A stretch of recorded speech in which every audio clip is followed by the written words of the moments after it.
we are on the site of the castle. And it was the first time the Beatles had really stopped being semi-professional almost. Look at that. Absolutely fascinating.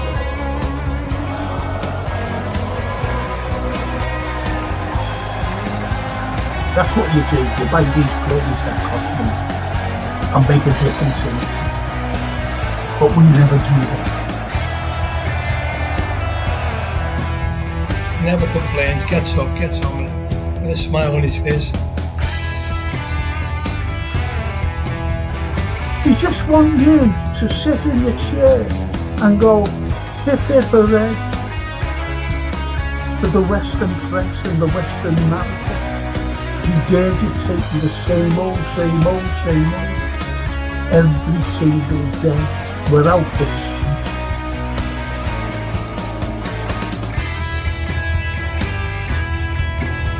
If you haven't seen it before,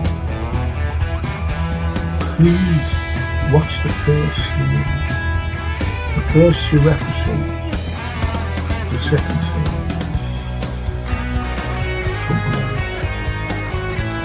Stallone.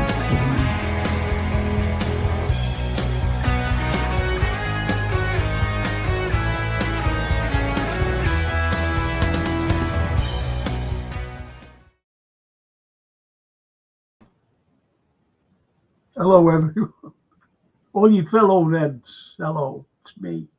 I know I'm a stranger to you all, but I hope to give you my opinion about the Reds. I know that you've never seen me or whatever, so let's hope that we can build this channel for you, so that you can comment, you know, like this fella here, look. Now then, Frankie, 2 pints and a thumbs up, so you can comment like the mince pie man and the birthday cake man. Brought the biggest cake in the world, the biggest. I'm still eating it. The mince pie. I feel like Mr. Hitchcock and Paul Turner. Hi Frank, hope you're okay. Yes, I'm doing better today. As a a good night's sleep. Fell asleep again. Sitting down watching that. Every time I watch a film, I fall asleep. Don't know the endings. But anyway, and Edward. Big old Frank, Tony, Sean, Paul. That lovely. Because here he is now. Good introduction. This Sean. Oh, Frank. How's things today? Oh man, I'm just wrecked today. I try and watch that film that you recommended, the Will Ferrell film, and I was dozing off, and I was like this, and I thought, oh, here, I'll just turn it on another time.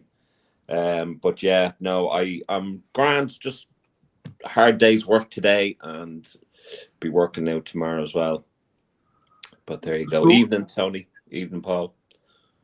So what did you think of that? You know, did you see a little bit of it?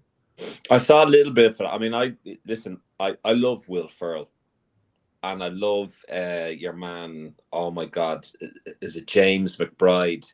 James McBride, isn't he? Is hilarious. He is hilarious. So I haven't watched enough to comment on it, but yeah. There's a line in it where he says to this little like a little caveman, a midget caveman. Yeah. And he said, I like your thing. He says, but I'll be a master, but I'll be a strict master. Yeah. A strict master. No, the bit that I loved, and I just got to that, was where they were at the kind of the glass, and they started singing. You.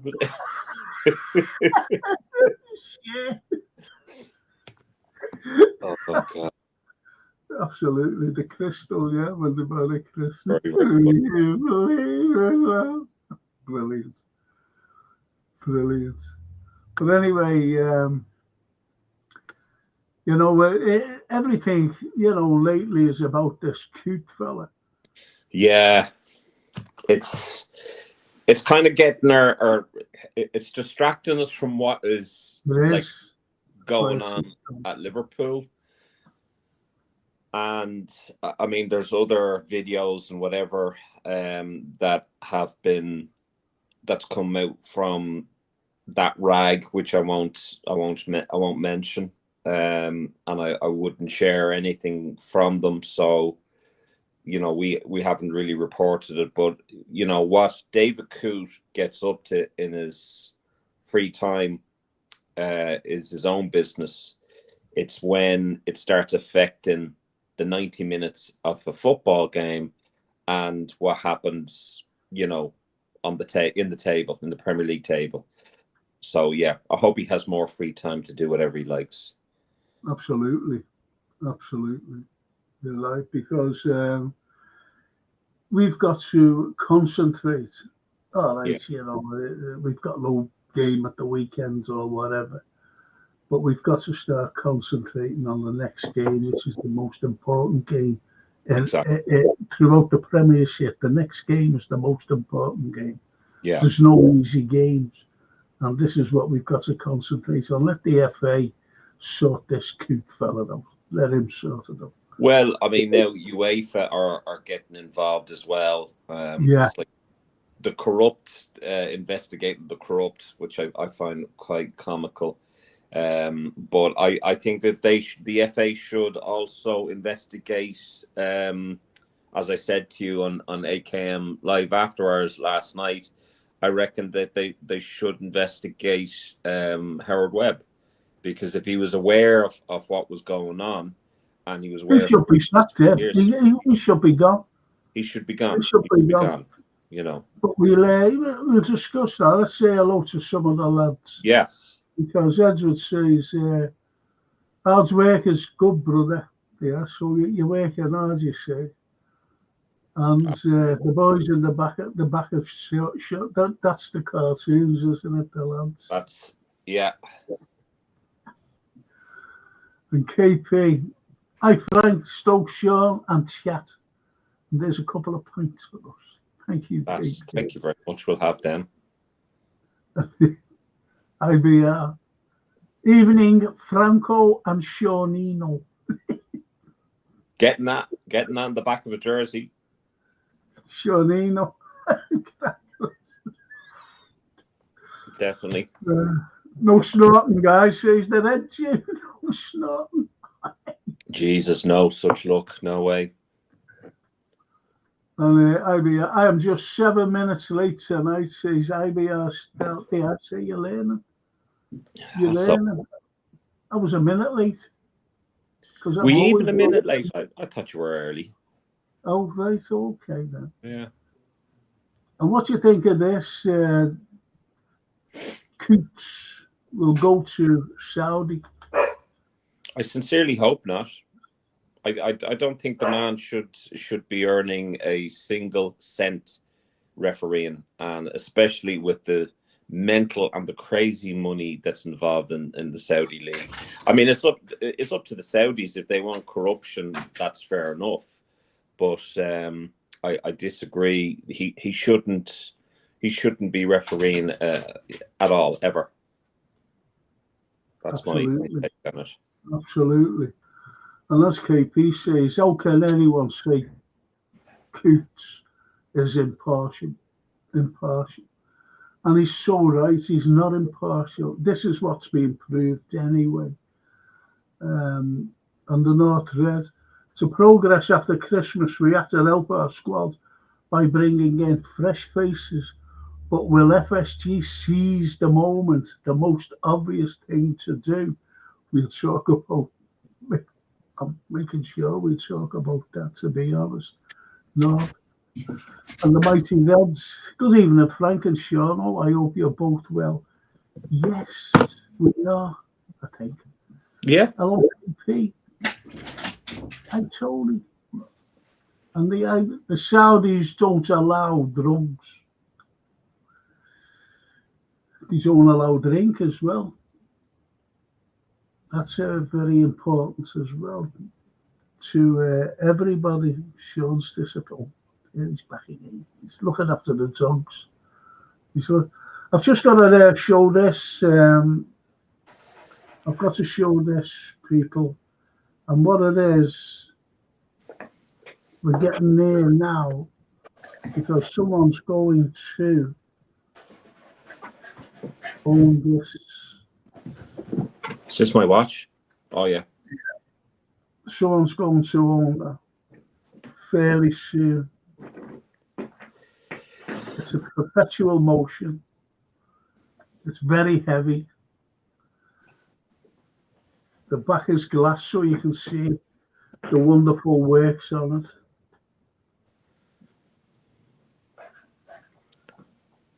I'll be over in December to collect that off you, Frank. Don't worry, it's all good.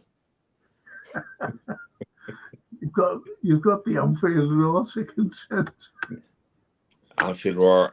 I'll get to Frank before Anfield Roar does. And also, if you've contributed to, that's the watches for the Premiership, the Fantasy Premier. And this is for the Champions League.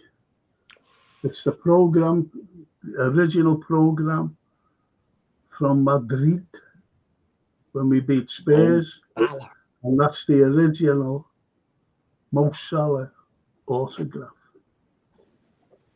And amazing.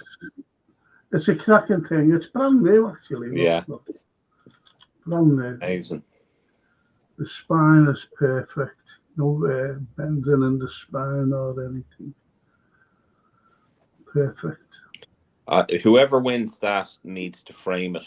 That's it. Yeah, they do. They do, actually, Amazing because thing to have. yeah, I think they're very good prizes. They're very good. And this is from me to you out there, you know, whoever wins it, this is off me. You know, because you're all good people, you're all good Reds.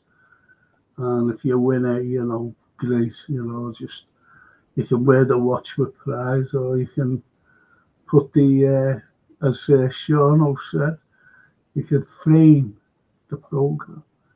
Well, I'll tell you, everyone should, right, make it their ambition to get Frank over the 1,000 subscribers. So do what you got to do, guys. Because there's a lovely watch and a lovely program signed by Mo Salah. Amazing. Mo Salah. Yes. Mo Salah. Our little Mo. And the note says if he goes to Saudi, he will spend his time sending Stevie off. Yeah, I wouldn't be surprised. Another thing that IBR said, the Saudis don't allow drugs. He'll be on Banged Up Abroad. You'll be watching that, so you will. But what do you think of this? Let me go through these, please. Paul Turner, according to the Redmen TV, Trent has turned down 325k. Edward says strict over there with drink and drugs. Absolutely. IBR, I read Real Madrid have only offered Trent around a basic wage of 175, so he's going to get paid less money in Spain. And how do you win that? Says the North Red. It depends on what one. Is it the watch? Well, the watch you don't. I do. The watch is one if you join the Fantasy League, which is on this channel, my channel here. And the same for the Champions League, the Fantasy Champions League for the program. So that's what you've got to do. That's what you've got to do, North Red. KP says, I bet Coots only gets suspended until January. Hard to know. be murder over there. If you know, then it'll bring the game into disrepute if that happens. And Steve, LFC. Hi guys, did you know that Coote was taken off VAR for the Liverpool and Leicester game in 2020? Don't you think that that is strange? Did the Pignol know all along and cover it up? Absolutely, absolutely. I mean, it is a cover up, but the problem is who's really going to hold the PGMOL accountable? Who's going to hold Webb accountable and Coote accountable? It's just so biased, the Premier League. I mean, you've already got, you know, Gary Neville waffling out of his mouth saying that he didn't see anything in it. The guy used racist slur on Jurgen Klopp and on the city of Liverpool. It can't get any worse than that. And then you see a video of him and a picture of him with prostitutes allegedly, and then doing a Class A drug before refereeing a game in the Euros. So, I mean, what else do you need? Exactly. And IBRC's, I'd be scared to wear a watch like that. I'd be mugged in minutes. Get you up by Sean. You'd be mugged by me. By Sean and the Anfield Rock. Paul Turner. You got motor sign, yeah. Oh, hang on, you should have got motor sign a contract. I thought you meant this thing here, what I've just shown. He's got to sign. He's got to sign, honestly. Pigmol knew all about that video weeks after it was made. He was pulled off our game for about 2 years. Yes. IBR, Frank only off the watch out of the lucky bag relax. I never got the watch out of it. Mostly the weight of it. Honestly, the weight of it, it's not half heavy. No, it's a very good watch. Believe me, it's a very good watch. You know, it is. It's shocking. You know, you can't really see it, if you know what I mean. You can't really see it, but it says it's very heavy. It's very, very heavy. Very heavy indeed. No, it's a beautiful watch. No, it is. It looks good on the wrist as well. Yeah, it did look good in mine, all right. It looked better on mine than it did on Anfield's Roar.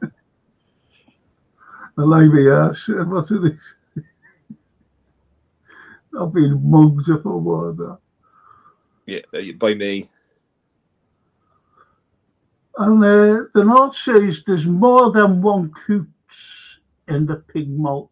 Yes, of course there is. Of course there is. Well, that's the thing. That's what Jamie Redknapp or Jamie Carragher was saying on Overlap with to Gary Neville, that this could be, you know, there's plenty of referees that are biased towards other clubs, and there's plenty of them out there. We're only talking about how bad the officiating is, and that's not just for Liverpool. It's not just a Liverpool problem. It just so happens that Liverpool are in the papers because he directed to Liverpool. That's it. Yeah, because we're Liverpool. You can't get away from it, to be honest. If anything happens and Liverpool are involved, it's as simple as that. I can't make it out, you know. Look, the FA are useless. And I'm going to say a little political thing here, but I'm not going on about political. It's like, to me, the United Nations, they're a useless tool as well, because there's one certain big country that rules the European nation, and also everybody else, right? That's what it's all about. Useless tools, and the FA is a useless tool as well. I don't know who rules them. I think they rule themselves. And you've only got to look at Manchester City, for God's sake, if you know what I mean. Exactly, and that's also distracting us from the whole thing with Man City as well, which is funny. Yeah, it is. It's there's something phony there. Yeah. But isn't the excuse like by other fans saying, "Oh, well, he's got the best lawyers"? No, they can't keep it, and it's corrupt. If nothing happens, well, nothing's happened. Nothing has happened, and that's how corrupt it is. That's how corrupt it is. F me. Remember the real lucky bags? I loved them as a kid. They were brilliant, weren't they? Those lucky bags, big bags, weren't they? You open them with the sweets and a little prize you got, or a little surprise, I should have said. I don't know what that means. The watch is great, but you never finished. Yeah, look, apparently we're worlds apart in negotiations for re-signing Mo to a new contract. I'm going to go back to that. Now, there's someone who's just said about Trent, turning down 325 a week. And yet he's being offered 175 off Real. So, what's the truth here? I'm not saying our lads, the lads on the chat. See, you get conflicted comments coming from everywhere, don't you? About Trent. Oh, look at Trent. I think he's on his way because he's not signing this contract. Same as Mo. He's not signing this contract. Then you get other comments. And I'm talking about these pundits, by the way. Yeah. They're football writers saying a different thing. How's he doing? I think you've got to be very skeptical, Frank, and look at things with a pinch of salt, because you got to look at their motives for putting that out there.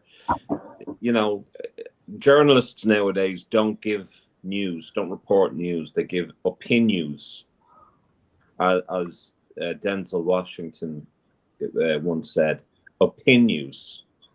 And they give their take on things, and an awful lot of their take is, been dictated to by someone else. So, they will probably make out that Trent turned down a contract from Liverpool because he wanted more money. He wanted to go to Real Madrid, and then there'll be people burning Trent jerseys and stuff like that. And that's the sad reality of it. When it could be the furthest thing from the truth, but we'll never know unless Trent actually goes out of his way to say it, or he does a genie and he tells people what really happened. Exactly. And, when Trent, he was talking a few years ago, he said, the only thing I've ever wanted from a little kid was to play for Liverpool. He said, now I played for Liverpool. Now I want to be captain of Liverpool. That's what he said. And he said it with his heart, Of course he did. Yeah. And this is what he wants to do. And I don't think, really, that his head has been turned to Real Madrid. I really don't. Albeit, you've got to admit, Real Madrid are the biggest club in the world. Mm-hmm. And, people would love to play for them. They would.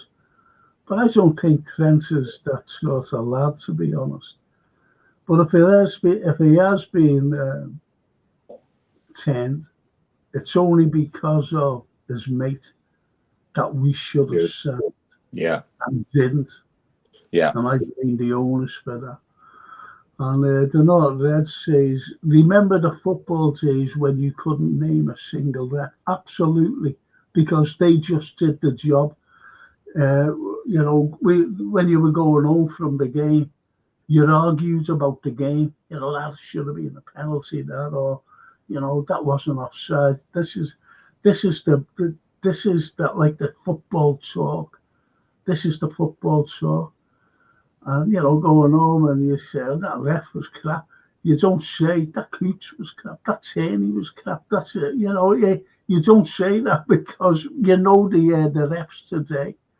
You know their names.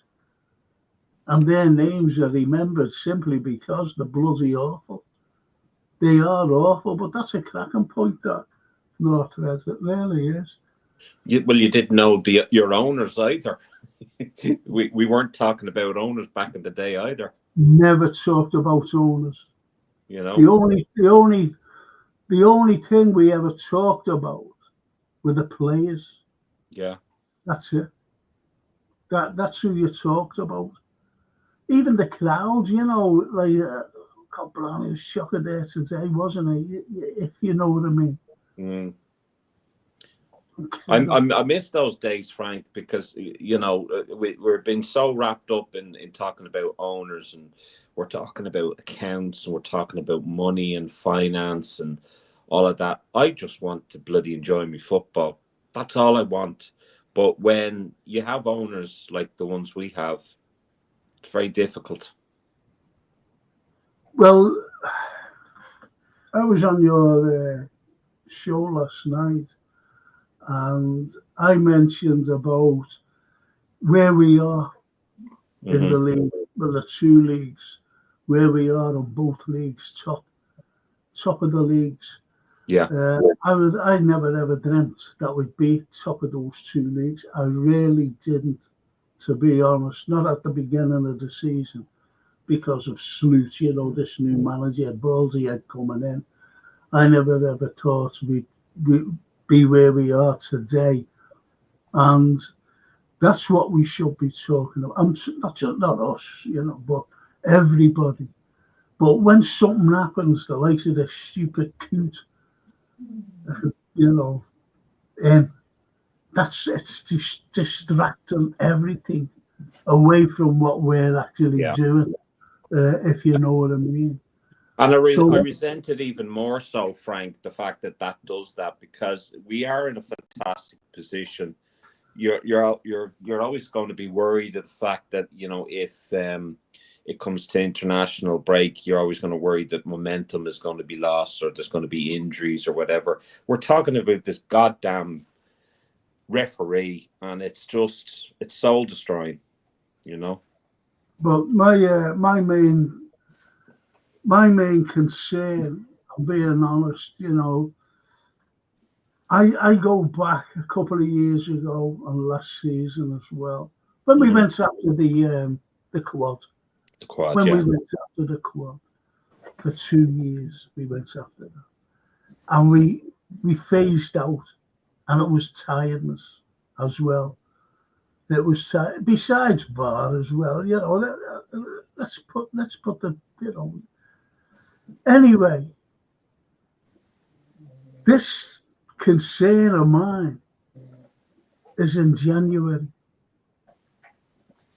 Yeah. January. And if people think that we're going to be all right through the season without investing, they've got a big mistake coming, because it's been proved time and time again that you need investment. No matter whether it's the summer or whether it's the winter window, you need investment to carry on the momentum. But Frank, can you answer me this? How many times have we, or have everyone else, talked about this under FSG, about investing in January, investing in the summer, the war chest? How many times have we all heard that? We've all talked about it. And how many times have we been disappointed or said we could have spent more, we could have done this, we needed strengthening in this? How many times? Exactly. It's just like what the North said. about who remembers. You know, we didn't remember the referees their goal back there, if you remember. And as I was just supporting the Reds, I always said to myself, I wonder who we're going to buy. Because at the time, you could buy a player and bring him in anytime. Yeah. Bring him in anytime. Then we had the, you know, the stopgaps of the summer and the winter signings. So that was all right. And I wonder who we're bringing in. I wonder, you know, this is what we were used to say. This is what we were saying. I wondered who we're going to get. Oh, I wouldn't mind him or I wouldn't mind him. There was no question of having a go at the owners or the owner, the likes of David Moores, for example. Yeah. It was, because he did buy, that lad did buy. He did buy.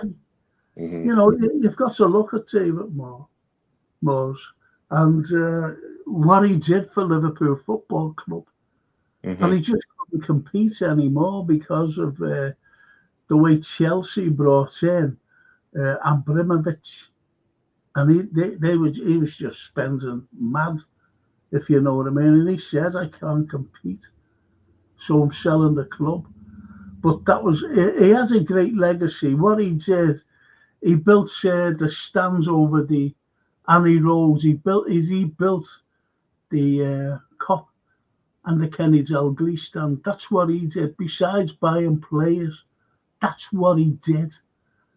And when he left the club, he wasn't skint. It wasn't that he got all this money, and he wasn't skint, mm-hmm. if you know what I mean. So I look at his legacy. I really do. Forget who he sold to. I'm talking about the legacy of what he did for the club, what he did for you and me by buying players, and what he did to the ground. But good God, you know, these owners, it's either have that or that. But, you know, and I'm talking about all that as players. Yeah. Because what's coming out is we've just built it's not them saying it, it's supporters. Oh, well, he built us a stand. He built us Annie Road. He built us this. He built us that. So, you know, and the good, look what they won. They never fucking won anything. They did not win anything. It was a certain manager that won. Isn't it amazing, though, that Frank, that the same crowd, you know, if you criticize FSG for losing a game, you know, if we lose a game, they'll say, well, it's not FSG that we're out playing. But when we win something, we win a game and we win trophies, oh, that's down to FSG. Do you know what I mean? It's so hypocritical. It's funny. And the North Reds, it's the nail on the head, which I've been saying for a while now. People, those 3 contracts is our January transfer window. Absolutely. And KP says, North Reds, yeah, lucky bags we're going. Sorry, I'm sneezing here. The IVR, the FA are as effective as a chocolate ashtray. A chocolate fire guard. KP, the watch is great, but whoever wins it is also to take over the catalogue payment.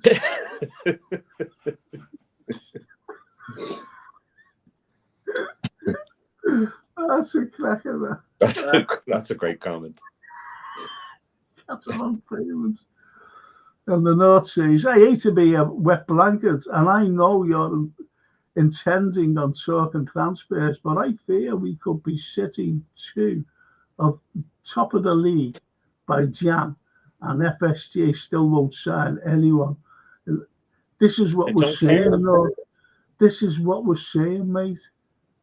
It's happened too often. It really is. I go back when I was screaming out 4 years ago and 3 years ago for midfielders. That's what we needed. We needed midfield. Nothing. Not a sign. And then Jurgen Klopp, remember when he said on the penultimate day of the transfer window shutting in the August, and he said to the journalist, "You were right, I was wrong." And we brought in the next day Arthur Mello about midfielders. Arthur Mello, my God. And the North says they got away with it again in August. If they do it again in January, I think a lot of our support will go after this ownership. I've been saying that for years, and they don't. No, they don't. And I'm tired of hearing that too, to be honest with you, Frank. There's a group of supporters who,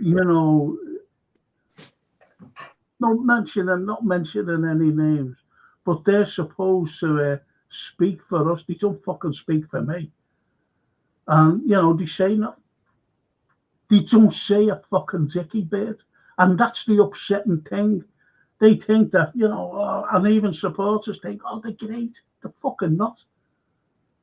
They're not great at all.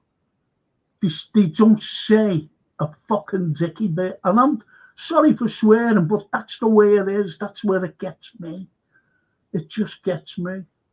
And just as well that Sean's there to bless me. Father Sean here for blessings and talks. But you're dead right, Frank. It's so frustrating to hear. And, if they don't do this, the rest of the fans will do something. The rest of the fans, and without sounding like Conor McGregor, they'll do nothing. And they have done nothing. And when, there was protests organised and what have you, they did nothing. And it's frustrating. It really is. And that's why I don't even bother talking about protests. People have come back to me and said, Sean, why don't you go back and do, Fenway, we come not to pay. I couldn't be arsed with dealing with that crap that I had to deal with. Leave it to someone else to deal with. That's my take on it. Yeah, and as North said, FSG haven't banked on this Liverpool run. It puts them in the spotlight again. Does it put them under pressure? It doesn't put anyone to do who sits on the fucking bums in Boston. Doesn't put them under pressure. They don't give two fucks. Believe me, they don't give a fuck. And if you think, I have to bless you again, Frank, and if you think that doing a no banner campaign or protest in the COP is going to make the slightest bit of difference to John W. Henry and Tom Warner, to the point where, oh my God, there's no banners or flags in the COP in Anfield, what are we going to do? We're going to do something. They talk about a plane over Anfield saying FSG out is cringe. Having no banners again at the Atalanta game was an absolute cringe. It was embarrassing to think that they thought that was going to make the slightest bit of difference. It makes absolutely no difference whatsoever what we say. The only thing, look, I'm just made up that you actually agree with what I've said, what Sean said, what everybody else is saying. Not just on this pod, but there are a few pods going around saying that we should buy. We should. We've got to keep the momentum. But I've been saying that for years. I've actually been saying, we should have won more than what we did under Klopp. We should have done. But there was a lack of investment. We never, when Ginny went, they made sure that he was going. They ran down his contract. And to be honest, they ran, very snidely, they got rid of Sadio Mane as well. He didn't want to go. He just wanted some more money. Not a big load of money, not a heap of money.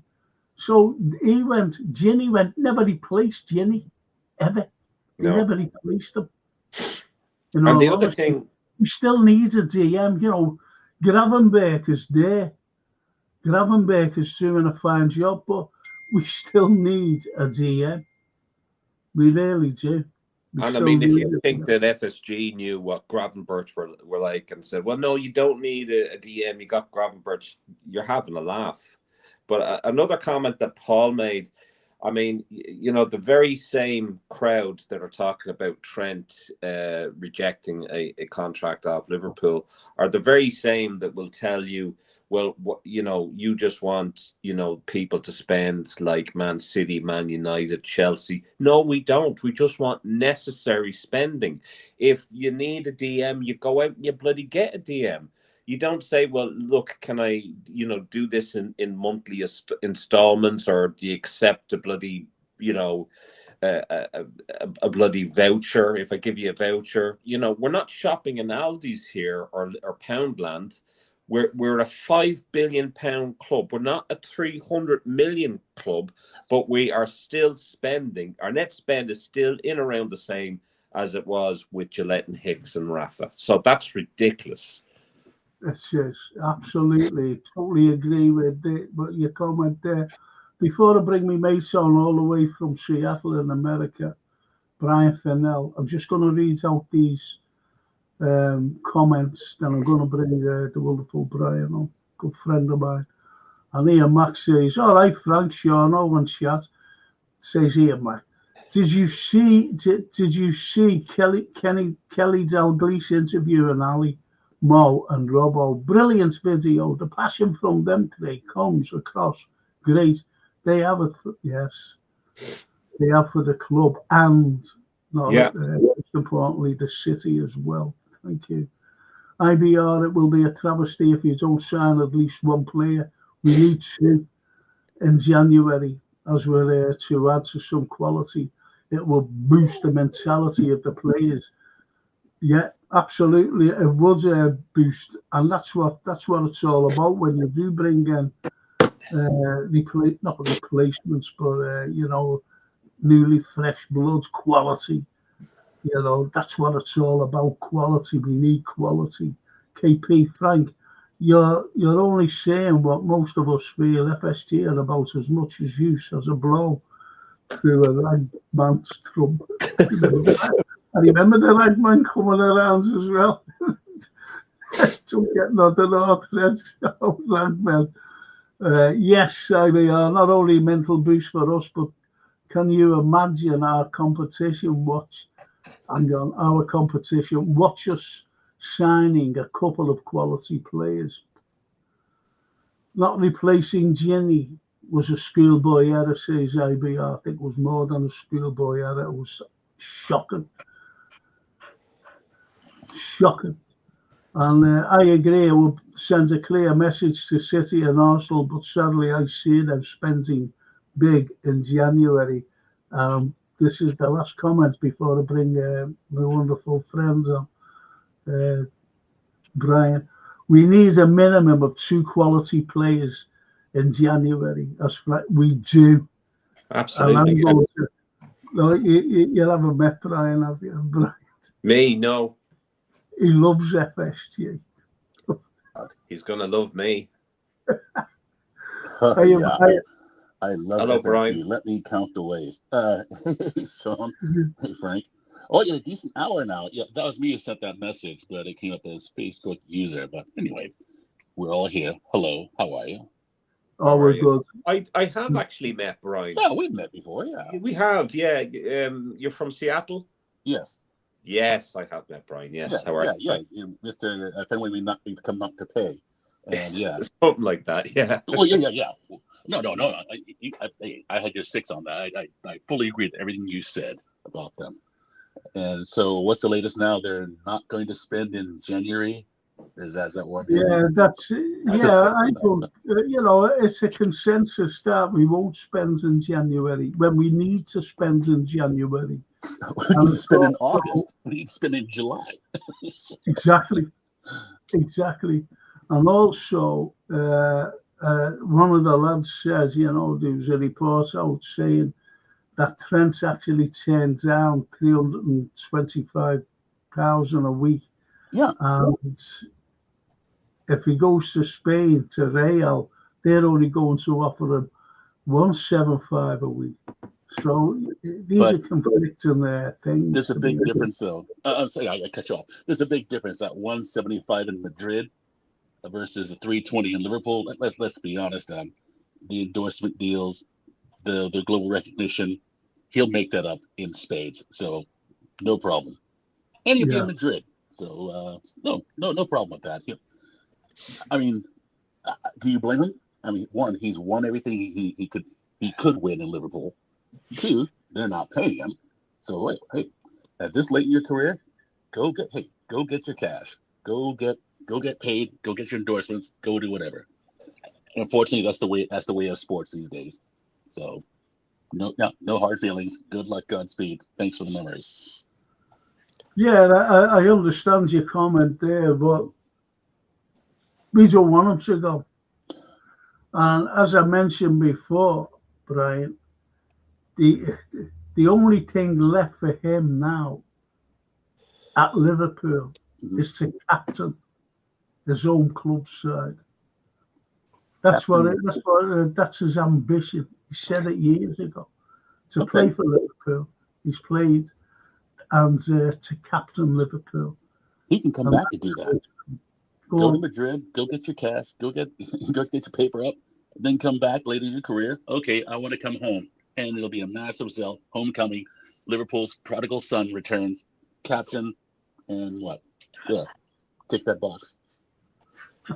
I don't know. I mean, like Brian, at the end of the day, like I think that the owners have been very poor, and whoever else who's been in charge of the contracts to leave your three top players go down to the wire of their contract is negligent at best, and it does not make any business sense. And I've been hearing, FSG are frugal businessmen and blah blah blah.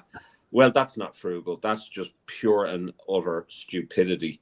And I think if we lose those three players, the work that we had to do last summer will be multiplied by 2.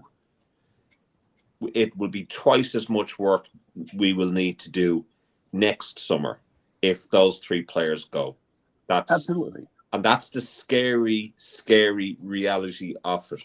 I don't share the same hope that these players will sign a contract before January, and they will be our three signings for January. I don't share that optimism that Frank has regarding that. I think Trent is definitely going to go 110%. Mm-hmm. I think Mo, there is no sign of Mo. There's nothing that I see from Mo or from Rami Abbas, his agent, that would suggest to me that they've even approached him with a contract. So I think they're going to have a little farewell at the end of the season for Mo and Trent. I think Virgil will stay, and that'll be it. We're that's what I think. That's pessimistic, really. Well, it's not pessimistic, it's realistic. So when have you ever seen FSG step up to sign someone long-term when their contract is winding down like that? I mean, with each passing day, the message is being sent. We don't really want you here. We don't really. Yes, you're a fan favorite. You're integral to the team, but our commitment is to our bottom line. When have you ever seen them step up and say, okay, all right, no, we want to keep him, and we'll make it worth his while to stay? But I think all three players want to stay at the club, Brian. All three of them, I think. I think maybe Trent might be slightly swaying in the side of Real Madrid because of Jude. I think he might look at it. Well, look, this might be more cash for me, and there may be more of a chance of me winning the Champions League with Real Madrid, and I've won everything with my boyhood club, and now it's time to move on. Right. And it looks as though the owners do not want me to stay at the club. So why stay with a club that don't want me? I can't sign a contract if the contract is not handed to me. I think you're already starting to see with the media that peddle this PR for the owners. You're already saying, oh, but Trent has rejected this. we don't know that for certain, but there are going to be some gullible, what's out there that will take that and say, oh, well, Trent, betrayed us. Trent, stuck his 2 fingers to us, so off with him. And there'll be people in Trent jerseys at the end of the season, guaranteed. Right. I won't be one of them. Oh, no, the North Reds, he says, it's to Brian, actually. He hasn't won the league as captain. And that's one of his ambitions. Yeah. And AP says, has Brian been drinking? How so? What am I saying? Well, he wasn't. He wasn't a vice captain when we won the league. Okay, you're right. You're right. Oh, blimey. Whoa, what's all this hate? The food's awful in Spain. Not in northern Spain, not near the Pyrenees. No, the food's quite good up there. So anyway, yeah, I get what you're saying, but the point being, if they don't, as Jean said, no contracts offered, and you're the local, you're Liverpool's son, and you're not being offered a contract. You've won everything there. Well, yeah, I say go. Good luck, Godspeed. And again, this is, what we want. In our heart of hearts, ideally, we'd love to have everyone stay together. We'd love to, Fernando Torres and Suarez to find the fountain of youth, rejoin. We'd love to see Ray Clemens, Lord of Light resurrect him and he come back and join, and we go unbeaten for the next 1,000 years. But that's not going to happen. And in modern era sport, well, guess what? He's playing to generate revenue for the rest of his life. So and he's won everything here. What is their incentive to stay other than captain? And they don't want to re-sign him. So what's he gonna do? Yeah, but this is what we're saying, Brian. They've got to give him the money. I agree. They've got to give him the money. And as KP says, the food is awful in Spain. But as KP says, money more than loyalty. Right. And that's shocking because everything is greed, as you know. Everything is greed. Everything is based on money. But I don't think Trent, I'm being honest, I don't think Trent is that, that kind of lad. If he is, okay. Get it, go, just go. If that's the case, right. Just go. I think we're falling into that trap, though, Frank. I think we're falling into that trap now where we're questioning. Okay, do you see what we're doing here? This is what exactly FSG and the PR monster that is. They want to spin that Trent left for the money. Yeah. Trent wasn't loyal to the club. We're already, without even been spurred on or reading any of that crap, we're already getting into that conversation of Trent left Liverpool for the money. He betrayed us. He left. Off with him. To hell with him. That's where we're nearly getting at here in this conversation. The thing that we really need to take away from all of this is you do not, as a football club, let your 3 top players, your vice captain, your captain, and your leading goal scorer for the length of the time that he's been with us, go down to the last 5 or 6 months of their contract. It is not good business sense. And right. If you want them gone, if you aren't going to offer them a contract, then get money for them, sell them. But these players are going to go on a free, which does not make any business sense either. And you're looking at possibly 450 million of players, of our top players, leaving the football club for free. We get nothing. It's crazy. Well, okay. Listen, I've said this all along. Our owners see each player not as a human being, but as a big dollar sign over their heads. They know that they're worth money to them. Mm-hmm. They know that.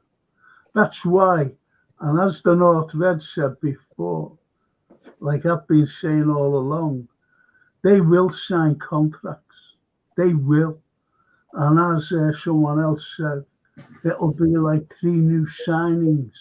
Then they won't buy in the January window.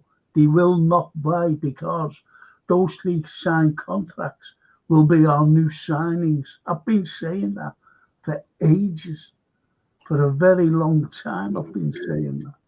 And as you said, these are the spine of the team. These are the spine of the team. So you're saying, I'm sorry. So you're saying that the contracts will be signed, but so they're doing this for production value, like some reality TV show. Yeah, of course. It came down to the wire, but no. Yeah. I hope. I mean, I'd love to see that happen, but I don't see it happening. You talk about money more than loyalty. When is the club really? When have the owners really shown quote true loyalty or commitment to the club? I mean, actually building something that's sustainable, like the championship run. They barely supported club. We've said all that at the beginning of the show. Oh, okay, I missed part of that. Sorry. No, we've said all that. Okay, we've said everything that you're saying. All right. There's no loyalty by these owners to Liverpool. So it must be the time difference. There's none whatsoever. They don't give 2 fucks about us. No, they don't. So, lads, whatever you do, don't be clicking on Ross Mark's comment there. It's on Facebook there, so whoever it is, I'll report it on Facebook. Oh, okay, good. Sorry, lads, I'm not being rude here. I'm just going to. No, that's fine. I'm not. No.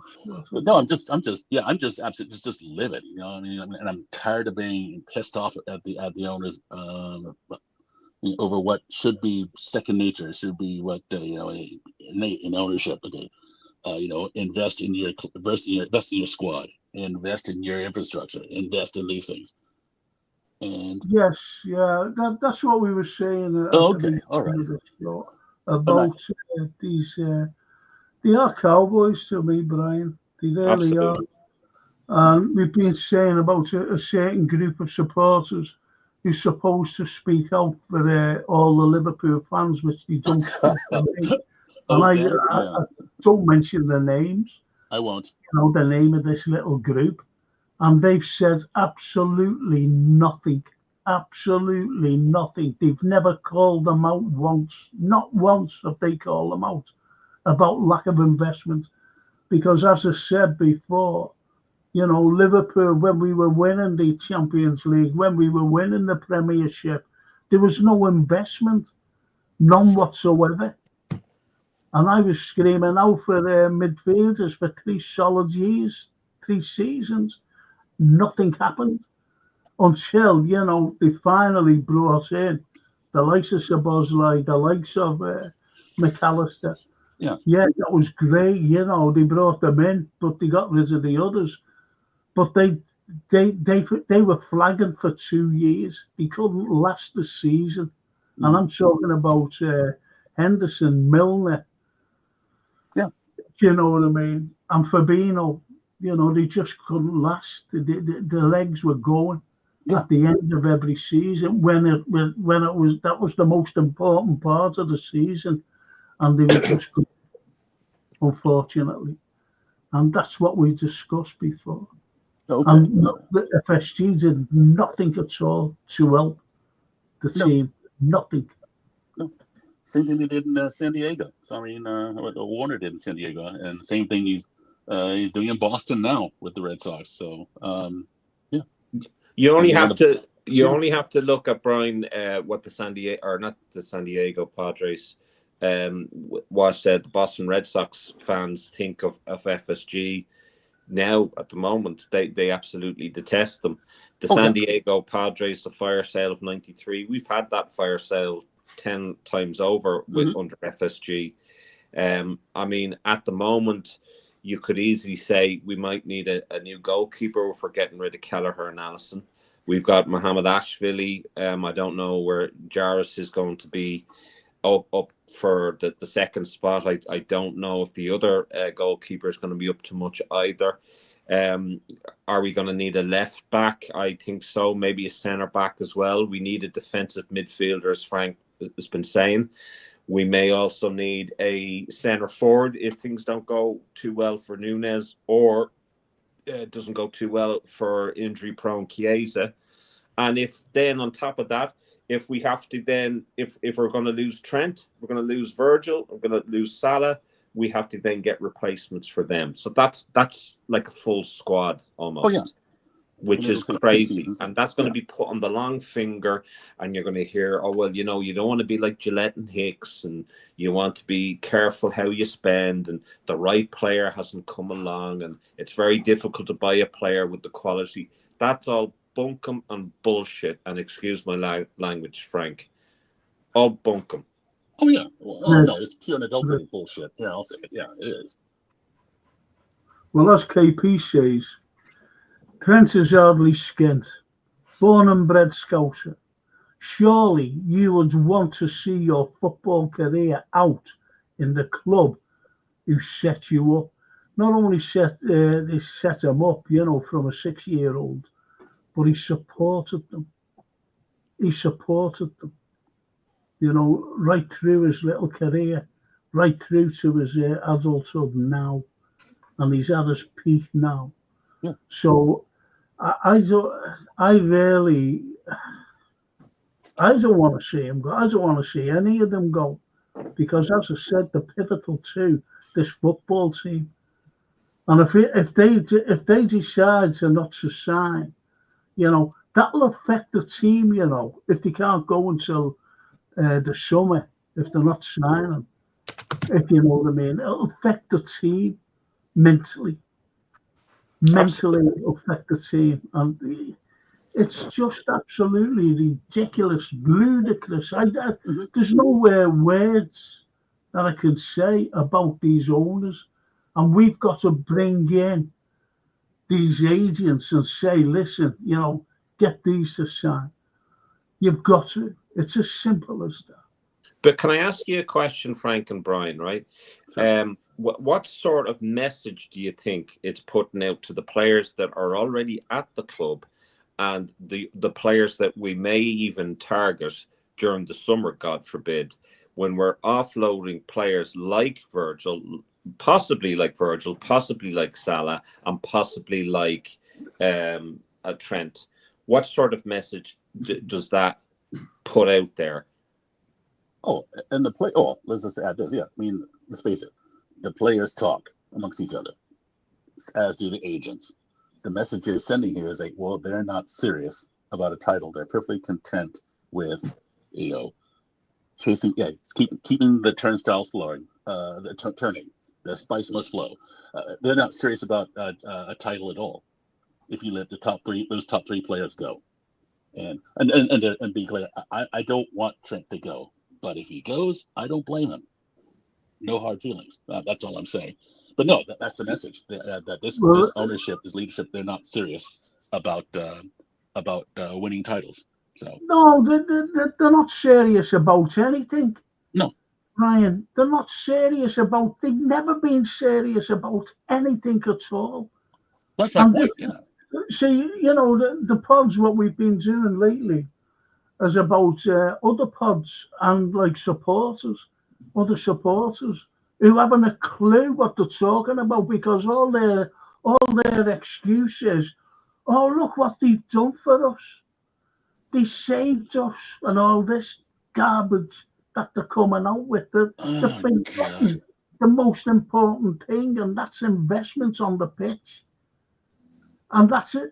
You know, we had the greatest manager, in my opinion, in the world. The world of football, what he did on a shoestring budget. He won us everything, more or less. Could have won more, but yeah, I mean, I know what you're saying. Of course. It just brings me back to the situation with Torres. You know, you tell a player like that's been at the club, well, we have a 5-year plan.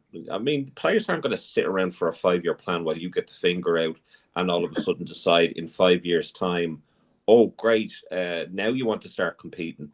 We want to start competing now. And all of a sudden, you know, for a long time, certainly in the YouTube scene, it was almost, well, you're a plastic if you want to be competitive, or if you want, you know, to be successful, or if you want to win trophies. You're plastic. You're you know, one of these bandwagoners. You don't support the club. That's not the Liverpool way. The Liverpool way, or the Shankly way, is if you're first, you're first. If you're second, you're nothing. And people have forgotten that. Some people, we haven't. And that's the thing. You got to be competitive. If you're in a competition, you got to be competitive. You got to go and you got to get the players you need, and that's it. None of this baloney. Well, those are the same, you know, sorry, Frank, this is being demonetized. These are the same assholes who talk about, you know, well, you're a plastic, all you care about is winning.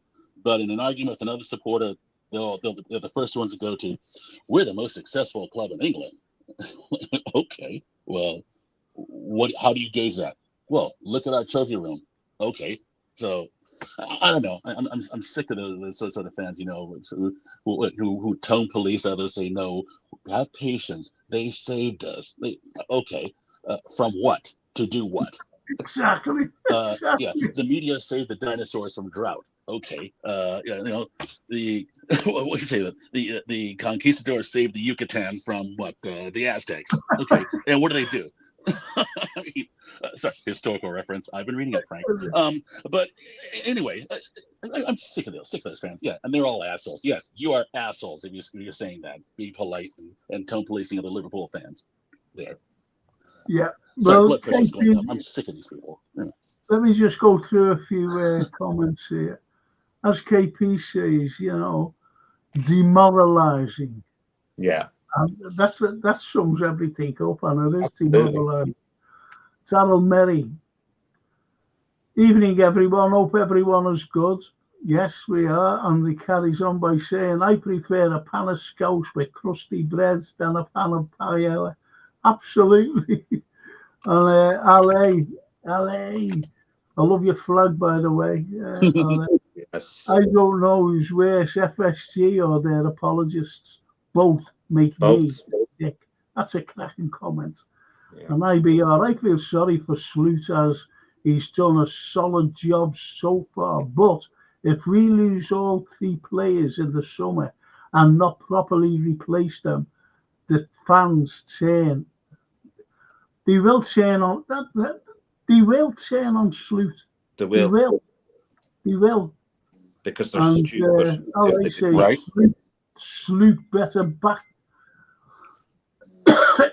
You know, they better back him in the summer, in the next window. I'm sorry. And Darryl says Trent's gone, in my opinion. Yeah. And no, we don't want your opinion, Darryl. I'm only kidding, mate. I'm only just kidding.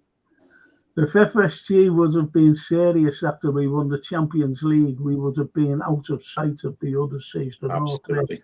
Absolutely. This is what I've been saying for years. I really have been saying it. People who know me. Well, Frank's been saying it. Absolutely not. If they threw like maybe 60 million here, 100 million there, 70 million there, during the summer that we did nothing. During the summer, after the season we won the league, when we had all those injuries and we had to get our central midfielders play in defence. The stature of Liverpool Football Club, as big as Liverpool Football Club are, that is what we had to resort to because of our tight American owners. No. It's just simply not good enough. And other clubs and other fans, you know, would have kicked up and said something. We didn't. We hardly even did it. I'm going to come in here. Listen, hang on a minute. I'm going to come into Midnight Soccer here. Do. You know what I mean? Because he pisses me off as well. Listen, Midnight, you haven't been following what we've been saying, mate. You haven't been following. You know, if you join us at 8 o'clock when we go, how long have we been on?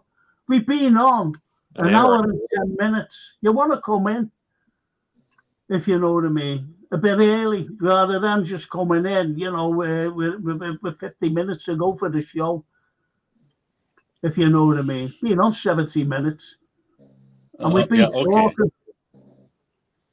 We've been I see this now. Yeah, let's say, look at them. Top of the league, top of 2 leagues, yet people still moaning about the owners. It's truly sad. It's a great sad. We are fucking made up. Can you get in? Can you get that through your head, mate? Okay, this is willful ignorance, Midnight Toker. That's what we've been saying. Willful ignorance. I'm fucking fed up with these people. Yeah. Midnight, I think that's unfair. I really do. We've just been talking about how fantastic Sloot's been doing for I don't know how many shows we've done. Your opinions are total nonsense. What fucking opinions? So is yours. You want to join the thing at 8 o'clock, not 9:10. Exactly. Fuck's sake. Fucking don't come on here then. Just fucking don't come on. Your opinions are total nonsense. Okay. All right. Yeah. No. Well. Yeah. How does Ask Clown get on here? Come on, join the show. Let's hear this. I want to hear what he has to say. I guarantee you, he won't get on the show. Well, they saved us, but look at us. We won Champions League. We won. Yeah, okay. All right. Yeah. Midnight Toker. Yeah. And I mean, you stepped on weed. Get on the show. Let's hear what you have to say. I want to hear this. Ask Clown. All talking like you know how to run a club. The North Red answers a Midnight Toker with 2 injuries away from disaster. We are moaning because we know how the Prem works. Yes, we are too. But you need to stand on your rivals' throats when you have them down. It's as simple as that. That's what we've been talking about. Yeah, well said. And look, you know, all talking like you know how to run a football club. Do you fucking know how to run a football club? Or do you just sit there? Was you made up when we won nothing? Absolutely zilch. Was you made up by doing that? You know, sitting back and saying, oh, yeah, the owners are great, aren't they? Hey, was you saying that? We don't say that, fella. The other thing is, Midnight Toker, you don't win a trophy for nearly winning the quad. You don't win a trophy for nearly winning something. You win a trophy for winning something. And the difference between winning something and not winning something is that extra little push, that extra, you know, bit of insight where you see, okay, well, we need strengthening there. At the end of the day, FC stands for football club, not financial centre, right? FSG have made their money and will continue to make their money off the backs of Liverpool. And any Egypt that comes on thinking that FSG haven't taken money out of Liverpool Football Club, so what? Are they doing this for the love of it? They didn't go and put on their cape and see, you know, the liver birds, you know, shine in the sky like the bat signal and fly over to Anfield in their capes, you know, thinking we've got to save Liverpool.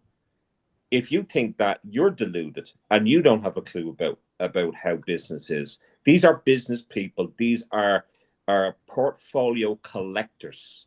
If you read anything in the court documents and the emails sent to each other from NESV, that would have told you exactly what they thought of Liverpool. It was going to be a steal, and it was. They brought a £300 million club to be a £5 billion club, and we're still spending like we're still a 300 million club. All we are asking is for investment, because this is a disaster waiting to happen. I'm glad that you're happy in your little situation, in your little bubble right now at the moment. That's fantastic. We all are. But to insult anybody on this show after coming on, you know, an hour and 14 minutes late and go insult people for a difference of opinion and saying you don't know what you're talking about is a fucking insult. And it's not the Liverpool way. It's not the Liverpool way. All these people that are talking all of that don't know the Liverpool way. If you're first, you're first. If you're second, you're nothing. And we've got to be pushed over the line every now and again. We've got to fucking, you know, invest.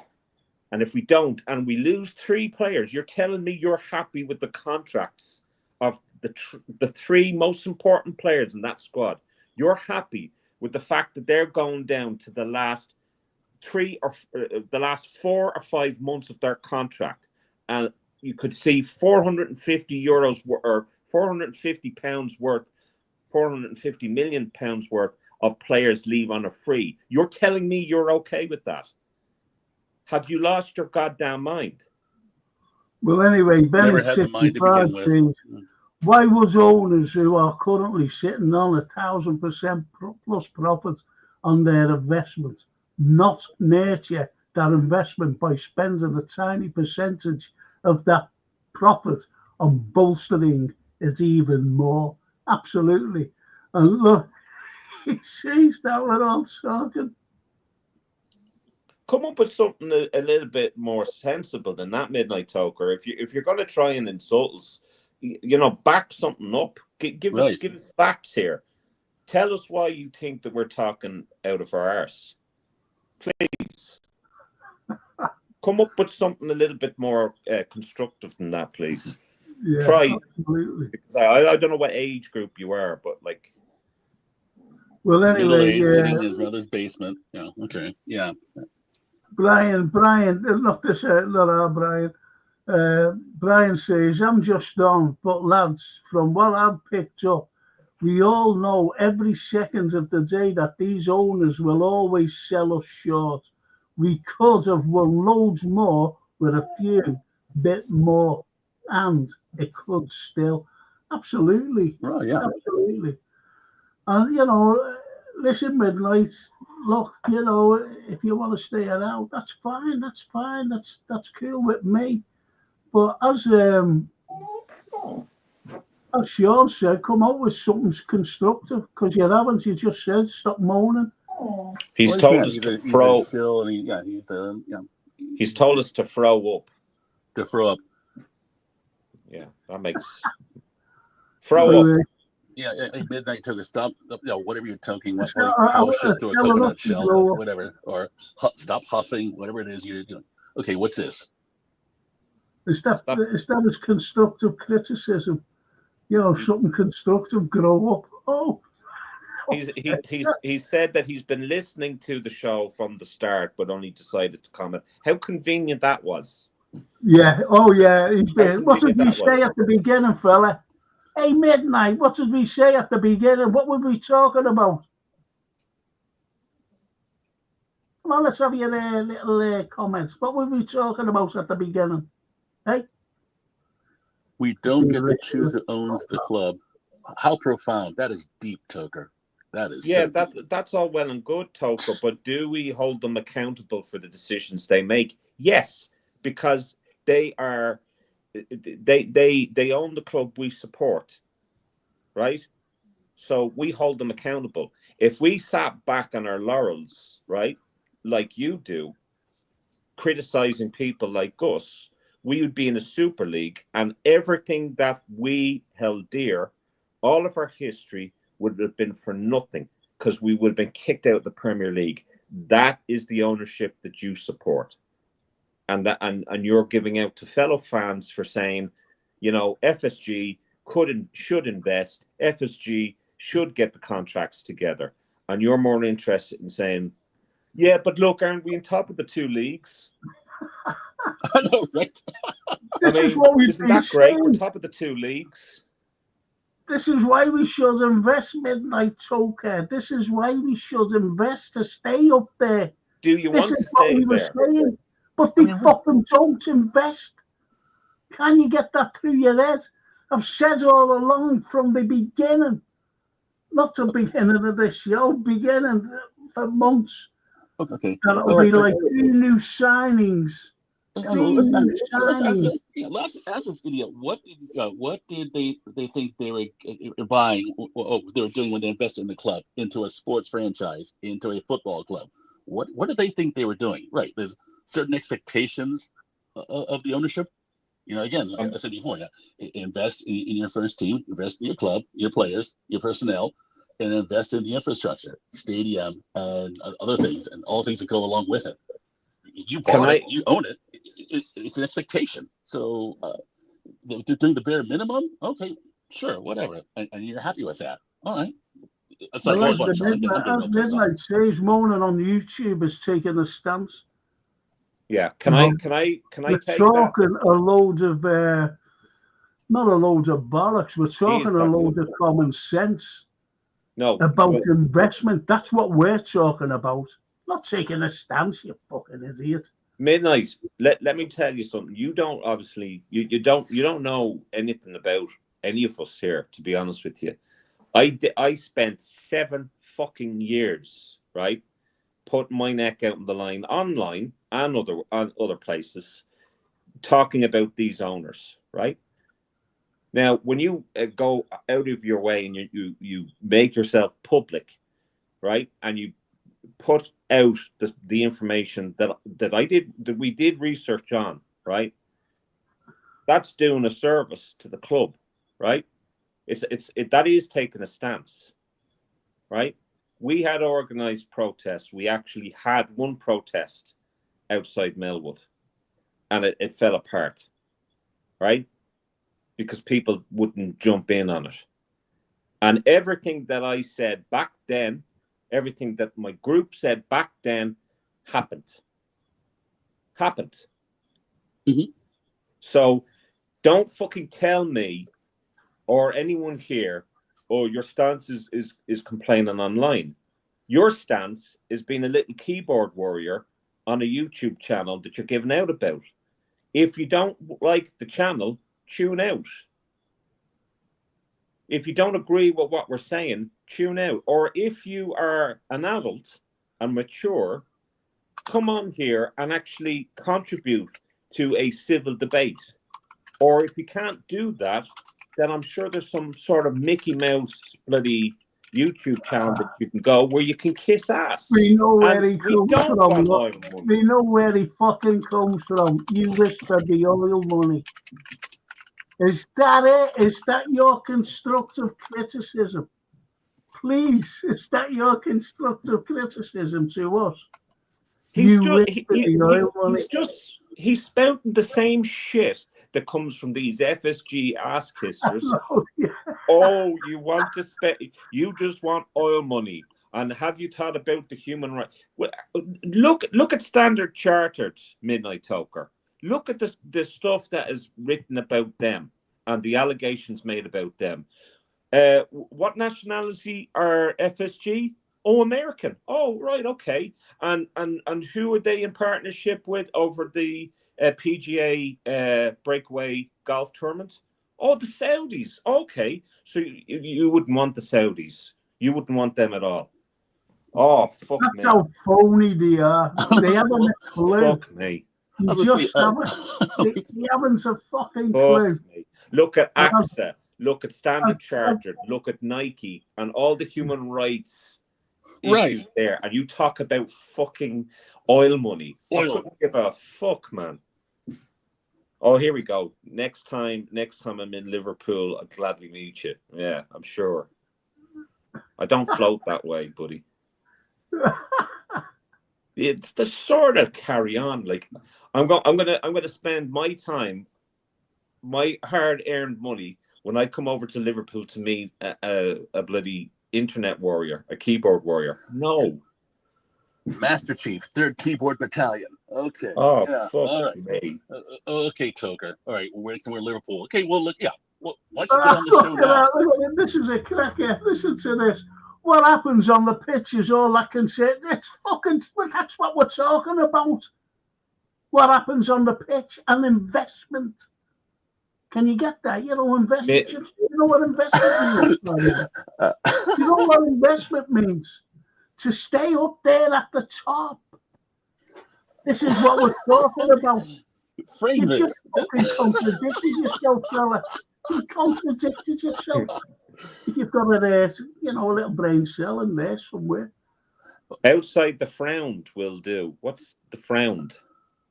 Wow. Okay. Outside the frown. I don't know the frown in Liverpool. I've never been. I've been outside Anfield. I've been inside Anfield. I've been in Anfield more times than FSG. You say grrr. Grrr. Oh, grrr. He's a big keyboard. He's out of ammo. Looks like you want to play that way? Toker. You. And Zarrell says, Frank, I think he's pissed. Oh, he is. Yeah, no. And I think he's as got our one age hand. says, I oil think he money, has- yet they are the filling up their cars with petrol, not bothers where it comes from. Right. What's an American investment is more likely? Oh yeah, like you said, oil money anyway. Oil money. Hold on a second. He War lives in trafficking. Anfield. Yeah. He lives in Anfield. So that I means live in he ha- Anfield. Okay. He lives in Anfield, so that means that he has a better opinion and that his opinion counts more so than us. And yet you have not made one valid point. All you've done is criticize the show, criticize the chat, and you're making an absolute joke of yourself, Midnight Toker. As I said, give you another opportunity to come on here and actually come up with something intelligent. Come up and actually have a civil conversation, all insults aside, and just why do you like FSG?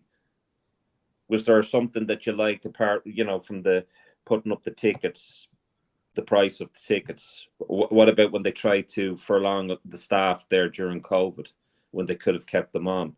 What about the Super League and not tell Jurgen Klopp or the players what they were planning to do? Did that sound good to you? Or the fact that they don't invest in the squad, and yet we had to, during our title defence, we're now being called the next Leicester because I'll tell you what. Ignore him now because he's got nothing. He's got nothing. He's trolling in his locker. He really hasn't, the lad. He hasn't got nothing in his locker. Yeah, just reporting, folks. But as the IBR says, we're top of the league because of Slot's coaching. Right. That's how you pronounce his name, Sloot. Because of Sloot's coaching and tactics, not FSG's wallet.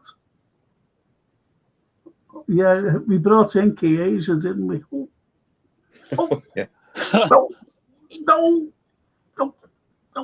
Well, yeah, scratch. I said, Brian, I don't think you're aware of this. You know that I follow Serie A. Io parlo molto lingua italiano molto bene. I speak Italian fluently. Right? Now, the point is, I follow Serie A. It's only through my family, by the way, on my mother's side. And I said that when we were interested in Chiesa Federico, I was made up, that we were interested in an Italian player. That's all that I see. Never seen the name. And I said, this is great, get an Italian over.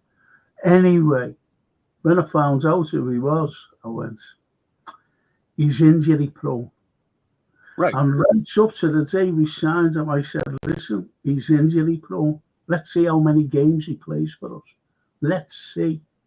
Now we're going to get rid of him in January because he hasn't fucking played for us. And I was right. Right. Now we've got to replace him with a quality player. But that costs money. Exactly. Yeah. I don't know. Listen, Midnight. Listen, lads. Honestly, he says I'm not FSG, and just bores me all the talk about FSG. We were talking about investment. If you would have listened to the beginning, it's about investment. We were saying how great we are. We're up there. We're top of 2 leagues. But the momentum, we bought nobody in the summer, not one. We bought Chiesa, as I said, but that was an appeasement for the fans because let's be honest. Did you expect Liverpool to buy somebody in the summer? Did you? Just answer that. Did you want Liverpool to buy somebody in the summer? If you didn't, you're the only fucking one. The other thing, if I can add to that, Frank, we said about half an hour ago. Oh, Jesus, look. Said about half an hour ago. Get your hopes up about January transfer. No, this is what we're talking about, Midnight. This is what we're talking about. We don't get our hopes up. We said that about half an hour ago. We do need. Frank, we said breathe. that Just half take an hour deep breaths ago. right now. Toker, before Sean finishes his points. Yeah, just deep breaths. I mean, this he's a troll and an oxygen thief. I mean, we just saw the circular logic before. So you know what? Don't breathe any more life into him. He's an idiot. Move on, Toker. Can I just say one thing, Brian? Yeah. Before you came on, we said this half an hour ago that that we would rather talk about what's on the pitch, the players, salute, how well they're doing, not get wrapped up in the David Coote stuff, not go on about the owners back in the day when we didn't even know who our owners were, or we actually brought that up.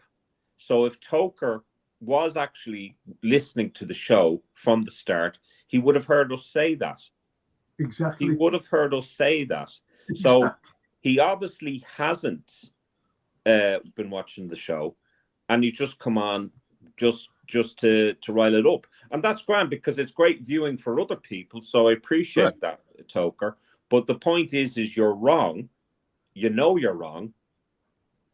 Well, look, let's answer this question. This comment here that he made. The situation with Sloot made it harder for that. He needed to see what was what. Well, why did we go after Zubamendi? Answer that. Why did we go after Zubamendi? Not red. That's a great comment. Oh, fuck. Oh, my God. Okay. I know. Anyone got a Prozac? Jesus Christ. I know. It probably is, a Machen. Yeah, look, it comes back, they say, one player. No, we went after a few, to be honest, midnight. Went after a few. Couldn't get them. You're a simple fella, aren't you? It's a bit of a walk. The show will be on Frank's YouTube if you want to watch the entirety of it. And then you can come back with an apology to the chat and Frank after you've watched it, because you'll see that you were actually dead wrong on what you said originally, Toker. Dead wrong. Mm-hmm. I think that was really, really unfair, that comment, Frank, and the rest of us, to be honest with you. All of us are fucking fed up of FSG. All of us are fed up of not investing when needed. Right. But we have a right to say that. We have a right to say that. We also have a right to say Sloot is doing a fantastic job. Sloot is doing amazing already. He's made a great start. We're on top of the league at the moment. We're on top of the Champions League at the moment. We'd like to keep it that way. How do we keep it that way? Well, we're going to need to invest in January. Is that wrong for us to say that, or is that speaking the truth? It's speaking the truth. That's it. And if you have a problem with that, then I'm sure Machen and the rest of them have Positivity TV and blow smoke up FSG's ass and everyone else's. Let's go. Yeah, look, he's a bit of a liar now, isn't he? Because he said I've been listening from the beginning, didn't he? Now he says, you think I'd be here from the start, then laughs wishful thinking. I'm fucking interested. So he's contradicting himself. He said he was. Yeah, no, he's telling lies because he's a liar. He said that he was at the beginning. And now, you think I'd be here from the start? You wishful thinking. All your comments are there. All your comments are there. All your comments are there, Toker. All I do is I visualize this clown, I'm sure when he's typing all these things up, I'm sure it's a padded keyboard and he's sitting here with pads around the room, because I wouldn't let him near any sharp objects in the way he's going on about this. Toker, you're an idiot. You're still an idiot. I don't care where you probably do live in Liverpool or live in Anfield and clear out on game day, whatever. But you're a clown. Again, this is not entertainment. We're here to talk about the club, which encompasses the owner. Like, okay, and you say, well, it's all FSG. Yeah, well, that's where our criticism is. Here's how all roads lead back to that. Yeah, Sloot. Yeah, we're top of the league in top of 2 leagues. Wow, but what about injuries? I guess we need to invest in some players. Wait, where does the investment come from? You notice that? Are you tracking all this? Oh, anyway, good to see you, Frank and Sean. All is well. I'm chewing it out. I'm mad at myself for taking the bait because this idiot. I mean, you are. Don't reproduce, whatever you do. Don't. Well, listen, hey, Brian, you're not sitting in the back of your car again, are you? No. I'm in my unkempt self here in my office. But, okay. Yeah. I thought I'd pop in. Still working then, eh? Yeah. You're sneaking on the show from work. Yeah. In the conference room. Yeah, I'm here talking to you. So. Yeah. Anyway, it's you know that the link's always there for you, Brian. You know that, don't you? Oh, cheers. Yes. You're not leaving us now, are you? You're not, or are you going now? Are you? No. Going? Oh no! I'll be on for a bit. Yeah. Brilliant. Half hour. Okay. Yeah. I have some time. But I was listening to it a bit earlier, and you were talking about a certain. Well, I'll just say. Well, yeah, I won't even say the name, but yeah, they're talking about the apologist group and the banner-free protest and the cop. Okay, well, yeah, that really showed them. Oh, you got them on the ropes on that one. I was at that game. Were you? And I was I was in Anfield Road, and I actually made a banner saying "Danke Klopp" because it was the last time I would see Klopp as manager. Right. And so I was the only one with a banner from Liverpool. But I looked at the cop, and it was a sorry sight. It really was, and I think it may have distracted the game a little bit. I don't know, but in either case, it didn't bother John W. Henry, didn't bother Tom Warner, and or Midnight Toker that was probably on their yacht. But there you go. Yeah. Listen to this. IBR says, working from his car. Is Brian an Uber driver? No, he's a businessman. He's a businessman. He's an Uber driver. Brian is taking Uber for all that I know anyway. Brian is collecting Midnight Toker to bring him to the airport to meet me. Exactly, yeah. Bring it up to the Browns. And bring it up to the Browns. So for context, as a Uber IVR, no, I've called Frank's show a few times from my vehicle. So either driving, running an errand, or I pulled over to the side of the freeway and chat. So yeah, that's what that's about. The Midnight says, if people thought you spoke sense, you'd have more watching, maybe. But there you go. He meant, he says, but there you go. There you go. I think he meant but. But there you go. Yeah, of course.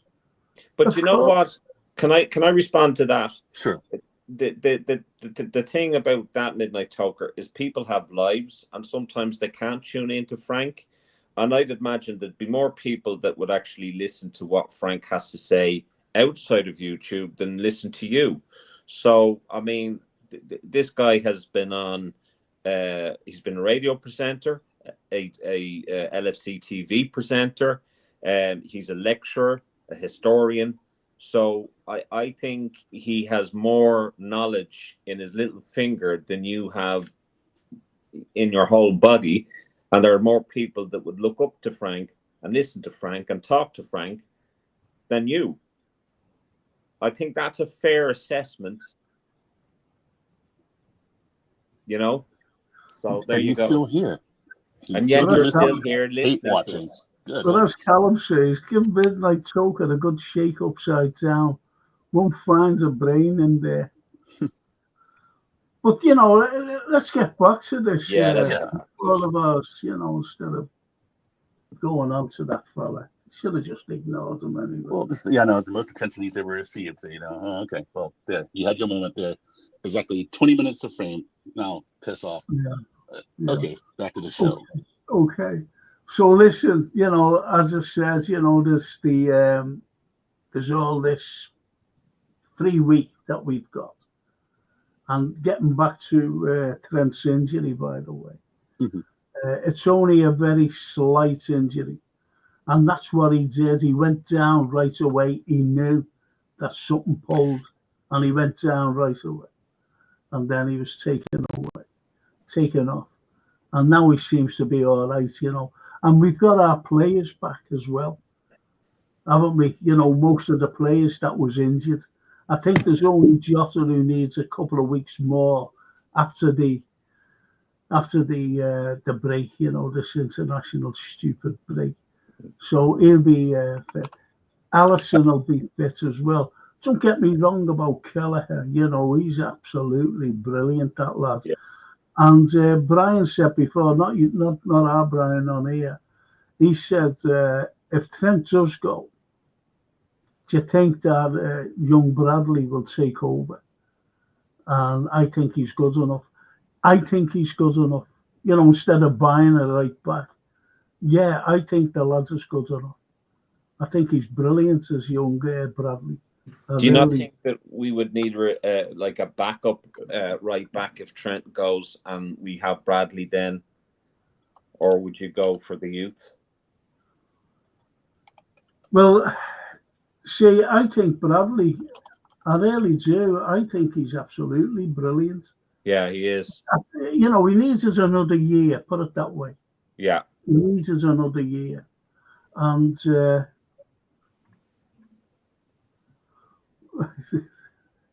listen to him. KP, apologies for the F off, lads. No need to apologise. No need to apologise at all, because Sean's being effing off all the time. I didn't see Frank blessing me either, so I'm going straight to hell. Oh no, it was a spiritual blessing. It was It was a spiritual blessing. It was an invisible blessing, I sensed it. Yeah, look, I would sign Dumfries from Inter Milan on a free transfer at right back. That's a good shout, that actually. Yeah, good call. Yeah, that really is. There's lovely Karen Morris. Semikas looks good before taking off. Semikas, yes, he is good. Semikas is really good, to be honest. I don't mind Semikas, to be honest. He does a job. Yeah. Yeah, we sparred about that last season. I was saying Semikas is better than Robbo, and your man was a kid who was like beside himself. Remember that anyway. Brian says confessions for both Frank and Sean. 11 o'clock tomorrow morning. Bless you. It's all right. I've got my dog collar on. Yeah. I've got my dog collar on. I have my kind of brother Sean kind of hoodie, so I'm like a brother, like. You look like one of them fellas, that wears red. Yeah, Padre Pio. Not Father Pio, but you see them, in silhouettes, red cloaks, in horror films. Yeah. Yeah. Oh, that's great. That's funny. I'll tell you. Padre Pio. I know. I've been to his church, Have you? Yeah, been. Have you seen the film, Frank? No, I haven't. No, it's dreadful. I haven't. It's so bad. Is it really? So bad. That's a shame. Yeah. Because he's a good man. Yeah. Blind but could see. Wow. Obi-Wan Kenobi, IBR. That's great. So listen, lads, with everything, right? So next week, we're all back together. Everyone. Including the injured players. Yeah. Including the injured players. And I'm going to say this again, right? No matter who's, what squads we've got going into the Christmas period and the New Year, and the new year. Do you think that investment is seriously needed in January? I think you know my answer to that one, Frank. Absolutely. I think if we could get a defensive midfielder and maybe a centre back, I think that would just spur us over the line. I think maybe more, but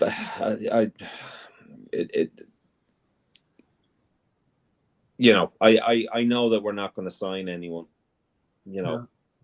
Well, IBR says we've been lucky and a spot on there with injuries so far, albeit that we've got Jota out, albeit that we've got Ali out. You see what I mean? Yeah. But we've got someone to replace them. It's like Trent now.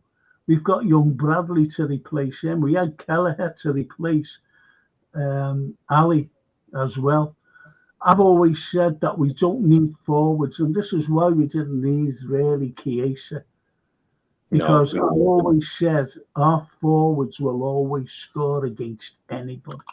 Yeah. And you've only got to look at Mo, what he's doing. Absolutely amazing, that man. He's one of the greatest players to don a red shirt. And he still can do so much more. KP, the very best of luck with tomorrow. Hope everything is okay. Oh yeah, listen, KP. Yeah, good luck with that tomorrow. He says, nice all hospital appointment first thing tomorrow morning. No, fingers crossed for you. KP, you know, everything will be all right. Our NHS are fantastic people. They really are.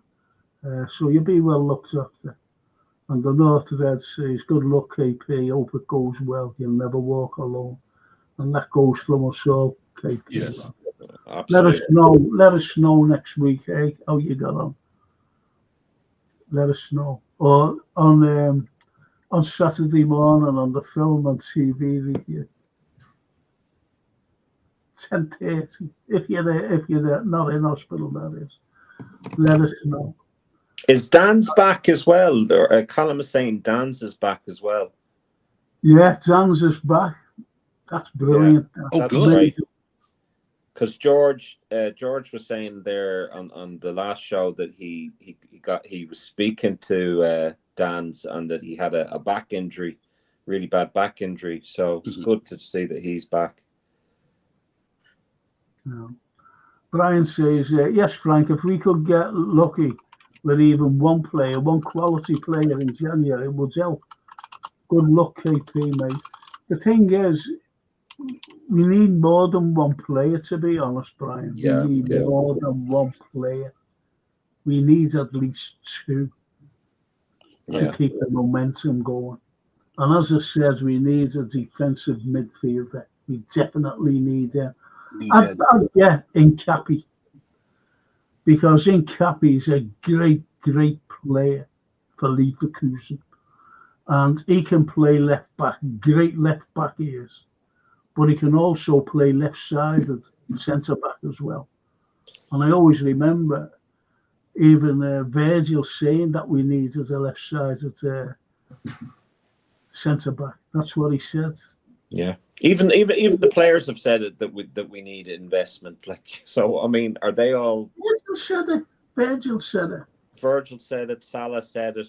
You know, they've all been saying it. You know, so if you're going for two players, then Frank and Brian, what positions are needed in January?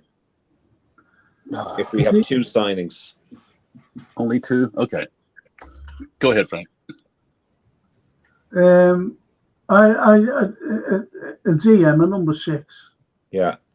And as I said, I mentioned Incapi, left back, because he can play either left back or left-sided centre back as well. So he can fill two positions absolutely brilliantly. You know, that's me. I've always admired Incapi. I really have.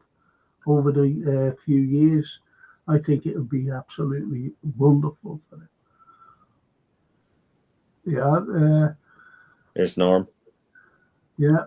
Even Frank, Sean, Brian and chat, just back from karate training. Oh, good Jesus, job. we could have done with your skills there, Norm. We had someone that you could have easily practiced your karate skills on. Right, on your katas. Fucking throwing them around like a rag doll. I'm going to match with him next time I go to the game. I'm going with Norman. Are you? Oh, very good. Left back and that can play. Centre back, say Steve. My choice is Hato, or Incapi. Yes, Incapi. So you go for a left back that can play. Oh yeah, I get that. Yes. Yeah. Only two signings in Gianni says. A left back and a number 6, we win the title. I've said it, that's what I said there, Steve. And let's go, Chelsea says, let's go. Callum says, I think, I know the reason Enzo hasn't been starting. We think that Sloot knows we won't get as number 6 and is trying to keep Enzo fit and energetic from January onwards. Only a thought. Only a thought, he says. Not red mad rumours going about. Talks have begun with Marmouche. Not the position you have mentioned, but what an addition he would be. They're just rumours, yeah. You know, all good and well.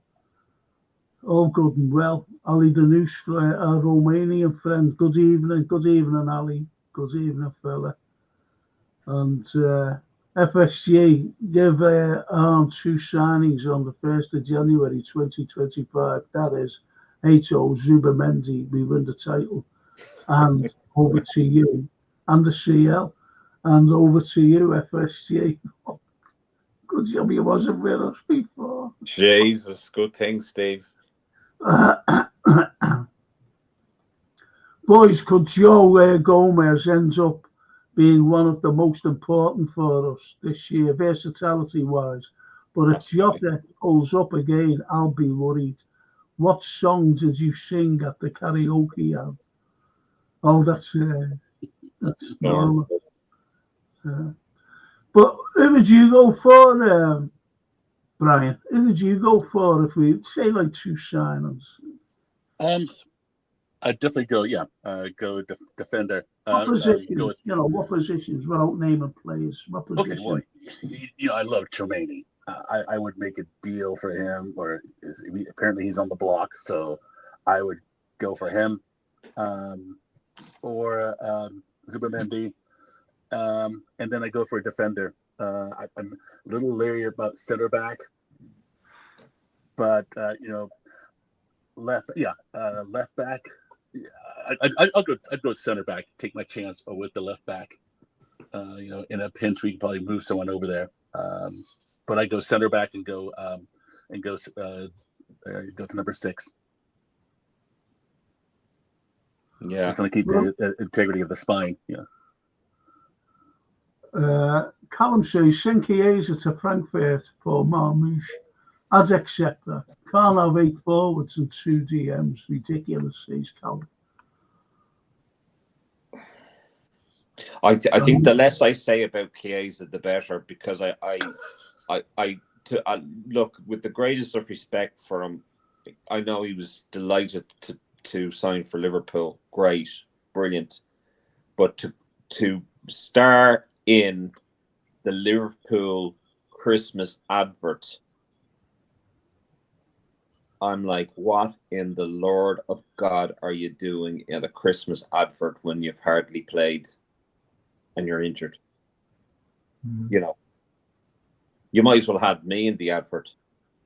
Do you not think, though, Frank, someone that hasn't played, like, why would you, I just don't get that. Well, Steve says here, rumour is Newcastle going to bid for Gomez in January. Okay. Stay with Gomez. Well, I've always said that he's one of the best versatile backs. He can play anywhere along the back line. Yeah. From right back to centre back to left back, and that's what kind of versatility that we do need. Norman says, if it be me, I'd get Zubimendi and Incapi, but we are owned by people who are not hungry to do well on the pitch. Jobby wasn't with us before. Just too well commercially, and survey the club asked me to fill in today's proves it. Yes. Yes. Ali Danouche says, I think Marmouche would be the only business move. I don't know. I want Murillo or Lukebe as my centre-back signing, says IBR. What's this? Benny said, those extra ads and vids are a cringe. They are. They are. And Ian Rush cannot act to save his life. It looks dreadful. Oh, no. In other words, he couldn't act the goat. No. Do you know what? Honestly, I had a dream the other night, and I was dreamt that I was in a play, and I was at the Royal Quartet. So, and I was with all the actors, but these are actors friends of mine. So I was with them, and we were all going in, to go on stage, and I didn't know the lines, and I said, I'll have to improvise. My dream finished then, thank God. We're improvising on stage. Jeez. Oh, I do have dreams like that as well, Frank. Jesus, that's weird. Daryl Merry says, not being funny, but Marmouche looks incredible. Well, when you compare the stats to Mo Salah, you're obviously going to make that comparison and think he's going to be a great player, but who knows? Well, I think everything sums up what we've been talking about with investment. And North Red says, what was Zubi and Incapi cost? Exactly. So it's wishful thinking, to be honest, about us signing anybody, to be honest. And as I said, if they sign, which I think they will, contracts, because, FSG, they will sell any player who's worth money, and Mo is worth money. Mm-hmm. Young Trent's worth money, a lot of money. So I think, just between those two, they'll be signing their contracts along with Virgil, simply because their money signs. And all contracts are always there to be broken, as you know. So instead of going on a free or whatever, or even trying to sign them in January at a cost price, no, they won't. They won't get a cost price because they'll sign contracts and they'd have to pay a lot more money for them. Yeah, that's why I've got no problem about them signing. That's my take on it. You're after missing out a fantastic comment there by Kayla about Christmas. Have I missed out on it? Yeah, I don't like Xmas anymore. I put my turkey in the freezer last Christmas Eve, and when I got up on Christmas morning, it was dead. Oh, that's brilliant. You know what I done once? I had a part, and it was a very hot day. Yeah. I had a barbecue going and everything else. And we had an hamster. This is when I was married. Okay. And I put it picked up the cage, and I put it in the glass house. Frank. It was dead, when I went to get it, when I went to retrieve it in the night, in the early hours of the morning. And I floated it up and it died, unfortunately. I had 3 hamsters and they're impossible to keep. They are. But ideally, says Ale,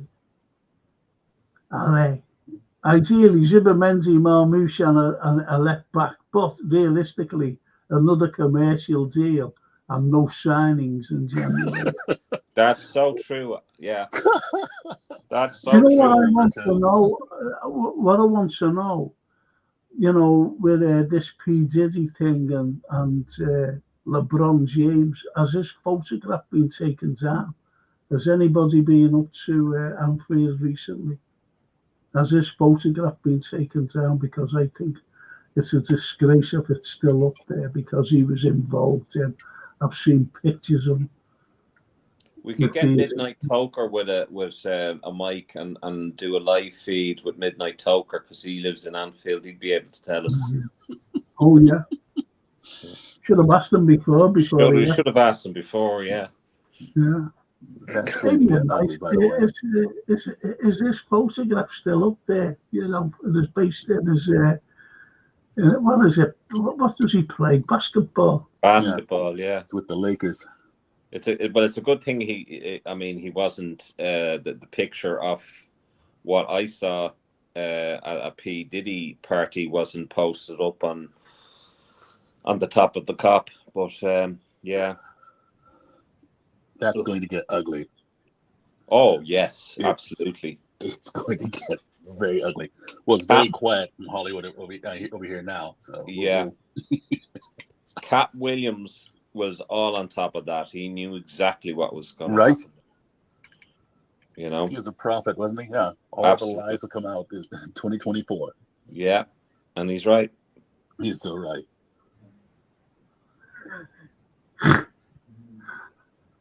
Is a Romanian sense of humor here? Right. It's so cold here, I put the chicken in the oven to cook him. After a while, I opened the oven door to check him out, and he screams at me to close the door. Oh, that's funny. Great in Romania, wasn't it? Must be fantastic. LeBron is in the puffy tapes doing that. Yeah, I know. I've seen a couple of things. You've seen the tapes? You've seen the tapes? Yeah, I haven't. Oh, yeah. It's horrible. There's an audio tape as well. Oh, I've heard that.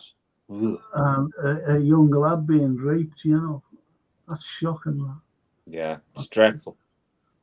That's shocking. It's rumored that's why J-Lo was campaigning so hard for Kamala Harris. Because when all the tears, she knew, well, this fails, the tape's coming out. And she's quite prominent in those too. Yeah, just goes to show. Well, Steve says LeBron James also visited Epstein Island. Yep. Sure, no, with his brothers in the background. Yeah. Can you hear them snoring? Can you? The mistake P. Diddy made, he didn't invite enough politicians, or he would still be free.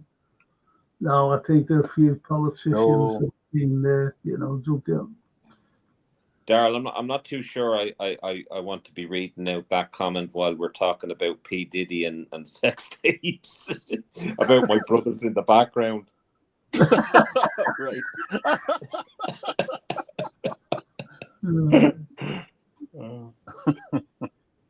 It's an effing insulting that having a basketball player photo on the cop, insulting to us fans and insulting to Shankly, Paisley, Fagan and many more.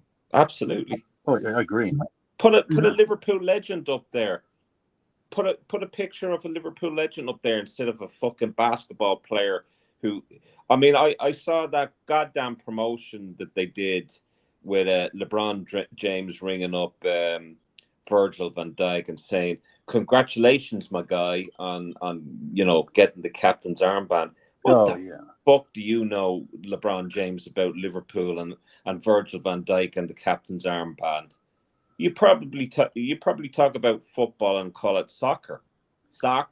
Yeah, honest soccer. to Christ, like I don't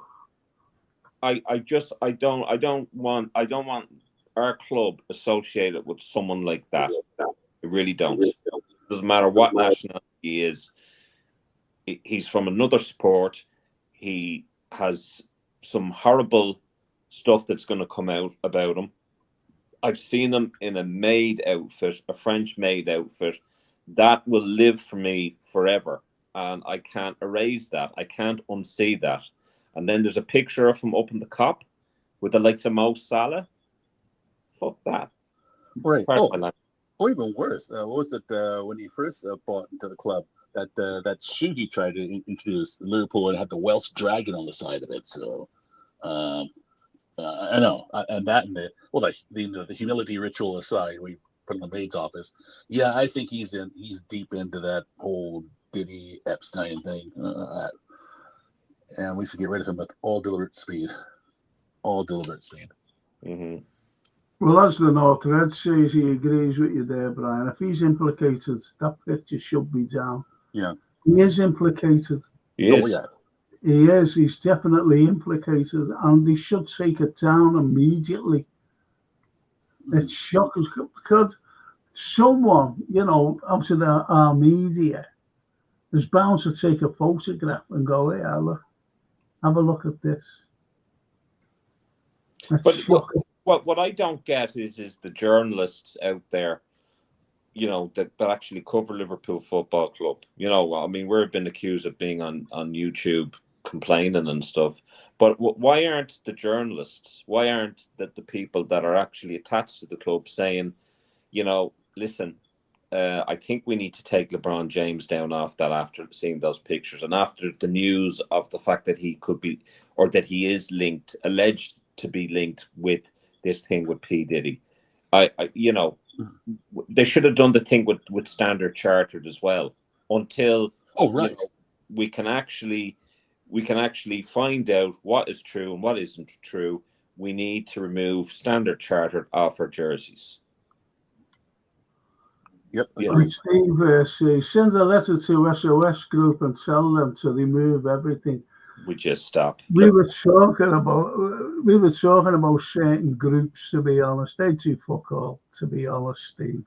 Hey, Steve, any match, you asked me any match as long as it's before Christmas, because I want to give it as a Christmas present, if that's okay with you. So, the 2 tickets, any match, let me know, please. I'll sort you out, give you my address and everything, come down and see me. And I'll sort everything out with you.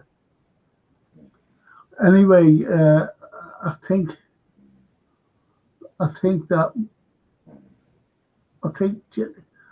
before we go, let's pack it up now. Before we go,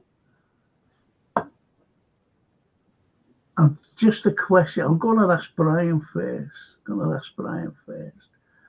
If Ali's fit, if Ali is fit for the first game, because he has been training, by the way. If he's fit for the first game, and don't forget he's the best keeper in the world, would you put him in or would you keep Kelleher in? That's a good one. I normally believe you should lose your job to an injury, but I'd stay with Kelleher and give Allison another, give him a lesser match just to see where he is. But I stay with Kelleher. What about you, Sean? I'd be. So that's not me snoring, thinking that Brian is boring with his answer there. That's the dogs in the background. I actually agree with you on that one, Brian. I think and I would also go so far as to say that Núñez needs to continue, and I wouldn't rush Jota in either. So I think ease Alisson back into it. Let Kelleher continue because he's doing a fantastic job. Yes. I would also keep Núñez on and then just ease Jota back into it, because the last thing that we want is them picking up a niggling injury and then being out for longer. Oh, look at that. Well, comrades, I'm off. I'm away to bed of the Palestinian mural to paint tomorrow. That's brilliant, that. Good man, North Red. That's brilliant, that. I don't understand the last bit. That's Gaelic. Chucky our law sees the day. Oh, how do you get Chucky out of that? That's basically what it means. It's an Irish. Or wait a minute, Chucky our law. Let me just double check that. It's basically it's in reference to a United Ireland. That's basically what it means. My Irish is so bad. Our day will come. Sorry, that's what it means. Our day will come. Okay. You know what? And as we know, colonialism is still alive and well. Oh, It's absolutely. still alive and well, colonialism. It's absolutely ludicrous. But not Burkina Faso. Ludicrous. There used to be a lad come on. I don't know what's happened to him actually, but he just come on now and again. And from Gibraltar. And I always say, give Gibraltar back to the Spanish. It's like, what are we doing there? What are we doing down the South Atlantic and the Falklands? They're not our things, the Malvinas. They belong to Argentina. It's ridiculous. It really is ridiculous. This is all the problems in the world that's going on today. All this nonsense, all these political little things. And we're, as a nation, we couldn't. That's for another time. That's for the Friday night show. That's for tomorrow night. Yeah, still find it. I'm sorry, I still find it hilarious though. What's it? Yeah, Malvinas that you put the troops. Yeah, you put your troops on cruise liners to go defend a territory 8,000 miles away, and you did it. Brian, have you seen the prizes I'm giving out? No. For the fantasy football? No, not seen those. Tell us more. Okay. See, we've got a fantasy football going. Mm-hmm. And we've got 2 prizes, one for the Premier League fantasy and one for the Champions League fantasy. Mm-hmm. And there's... Oh. It's perpetual motion, I've got it stopped now. Stopped. Perpetual motion, right? It's very heavy watch. And there's it's perpetual. It's perpetual walking onto my wrist in December when I come over to get it. Right. Do you hear that, Anfield roar?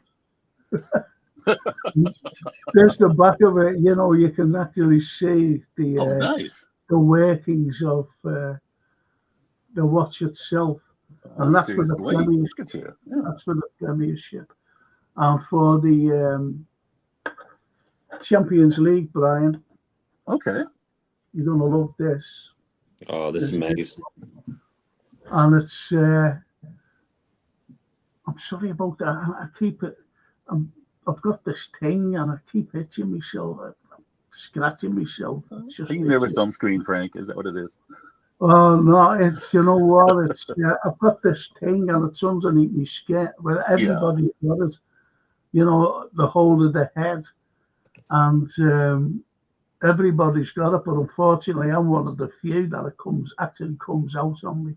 It's like it's some sort of fungi, Anyway, there's the Champions League prize, and it's the actual Champions League final from Madrid when we beat Spurs. Nice. And that's Mo Salah's autograph there, original autograph, by the way. That's amazing.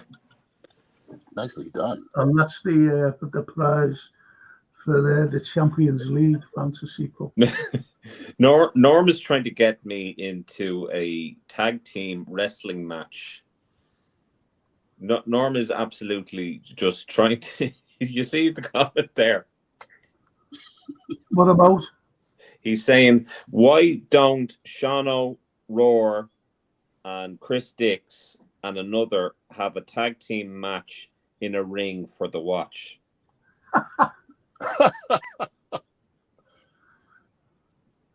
Steve, you never walk alone, says Gary Lineker, forced to leave Match of the Day due to his political views. There's no freedom. I've said it for a long time, to be honest, Steve. No freedom of speech, unfortunately. Isn't that the case with Matt Letizia as well? He was told he couldn't. That was years ago, yeah, a few years ago, that. Yeah. And he was told to leave. Yeah. You can't say it. God blame me. I'd be sacked, me, right away. I'd be sacked. The Anfield Roar. I hope, Sean, you do win. I know Frankie will look after me. And while you walk around with the fake watch, and I'll be walking around with the real thing, Sean or Frankie has given you a Forgazzi. Hey, that's not the... That's a proper watch, that. That's a proper. It's very heavy. You can see the thickness of it anyway. Anfield, it's actually my watch. It's just Frank was fixing it for me. That's all. And I'm giving it for a prize. Yeah. To anybody to a lucky, yes. To a lucky person, you'll actually win a lot. And someone will win it. Liverpool videos. Hey guys, what's going on? A lot's been going on. Rolex will be sponsoring Frank's. Right. Oh, I wish.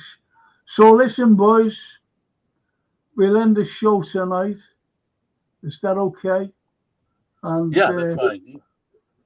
Thanks a lot, Brian, for finally getting on with us. Oh, thank you for having me. It's been fun. Yeah, it's great to see you two again. Sorry, guys, about that. No, don't worry. Liverpool videos, did you see the beautiful flick scored? Curtis scored against Greece? No.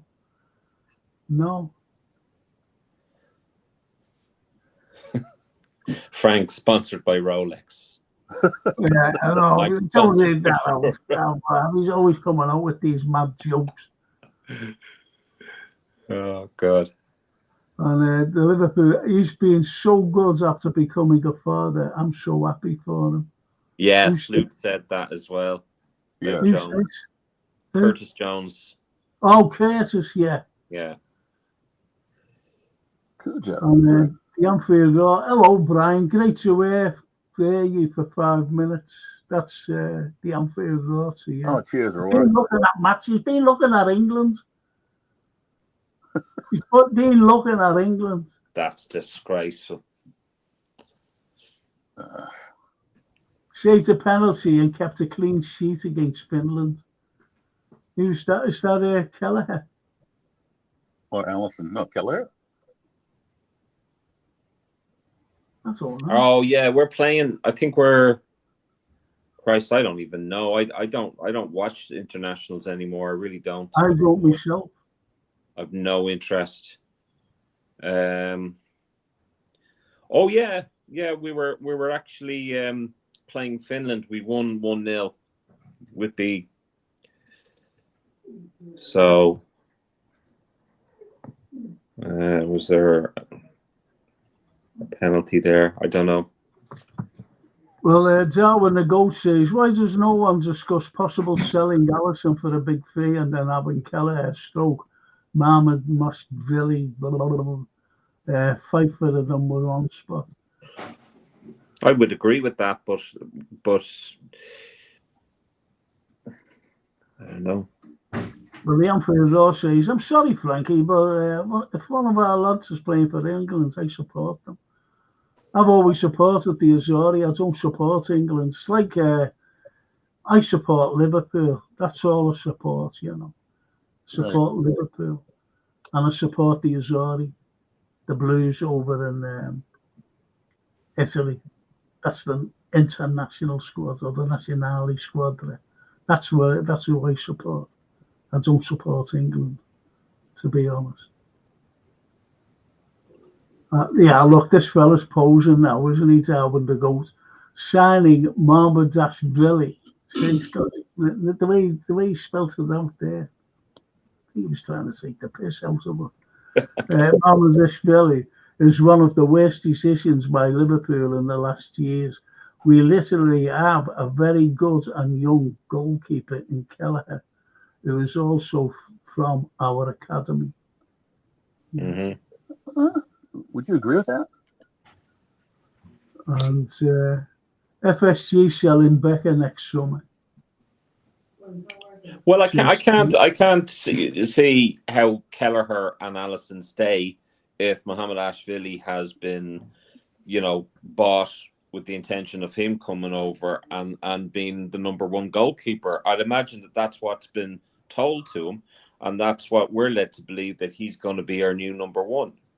But I just don't understand why they didn't, for some reason, allow Kelleher be number one, because he has the experience, and it wouldn't have been such a gamble if Kelleher was to stay as number one.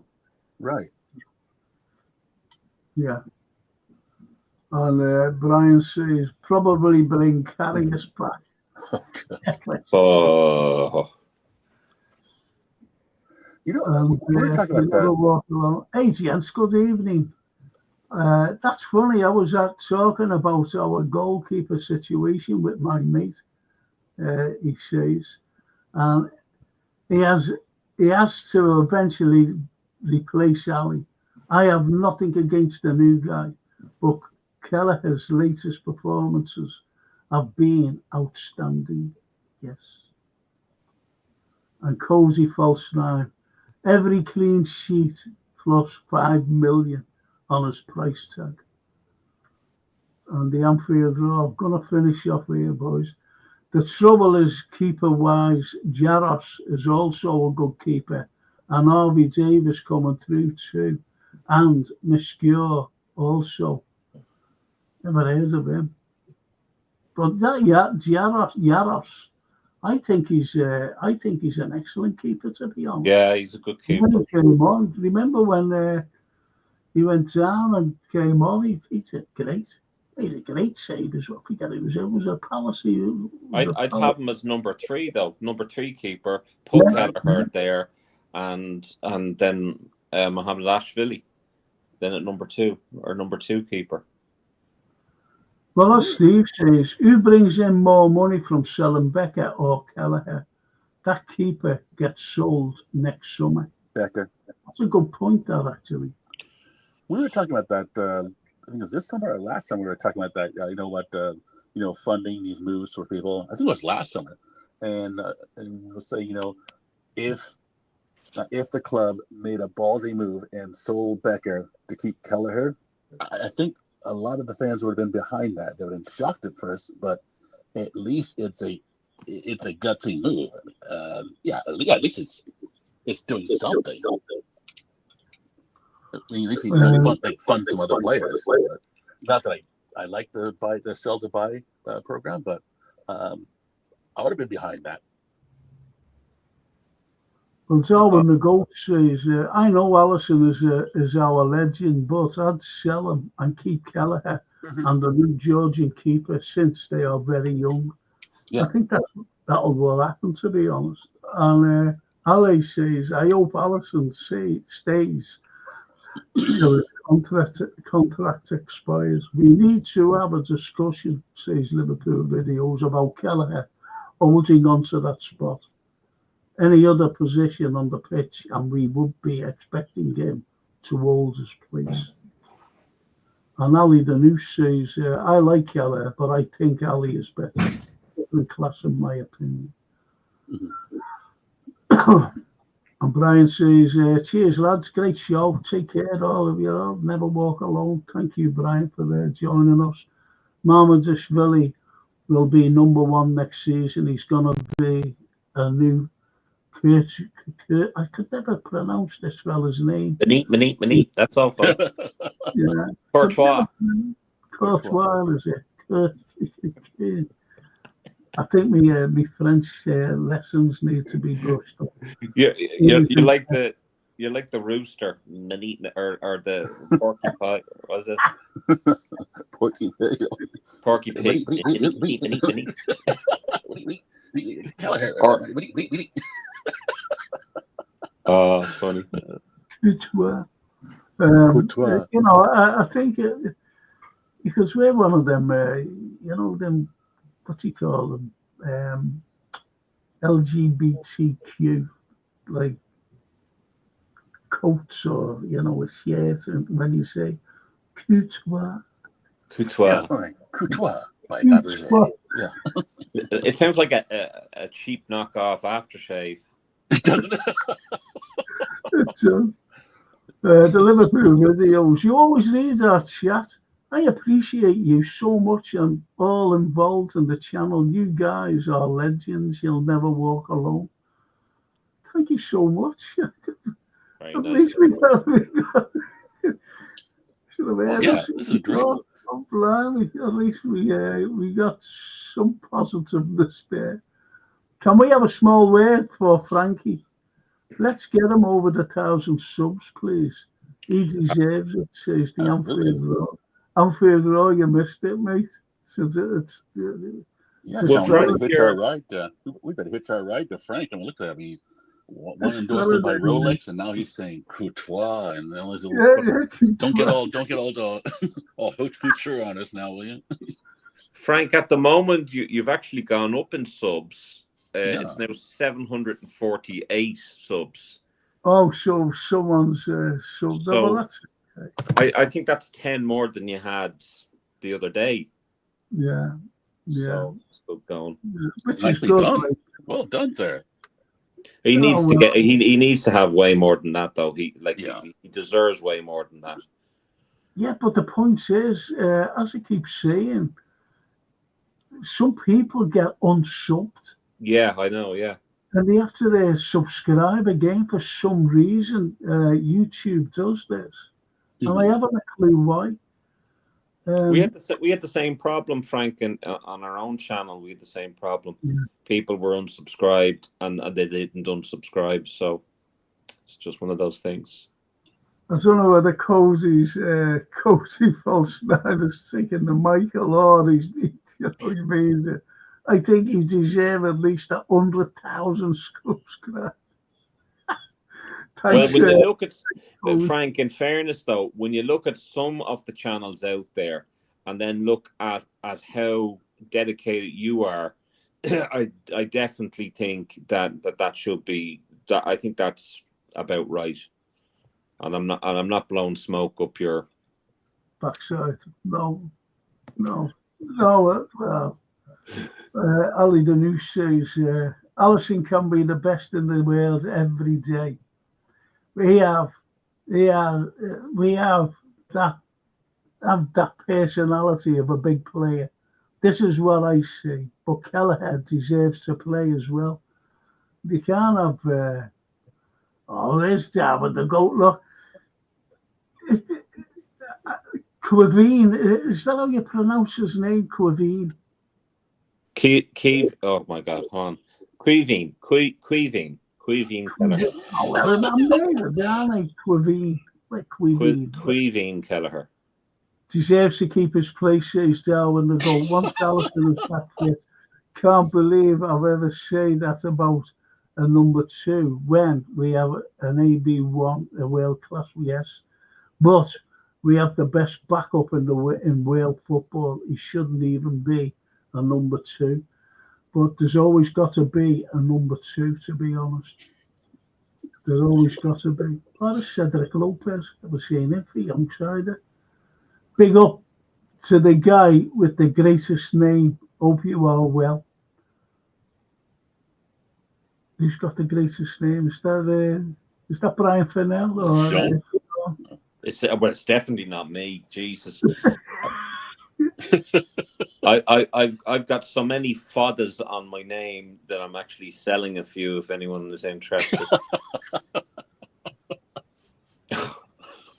Yeah, look, Steve, you never walk alone. Sean, 20 of my mates joined Frank's channel this week on YouTube and added 10 to his account. Thing is, I know that now, I'm not, look, they haven't been added, you know, I know that. Because I have more than, what did I have? I forget what I had. But if those lads, 20, I'd be well up into the 80s, honestly. I really would. I'm telling you now.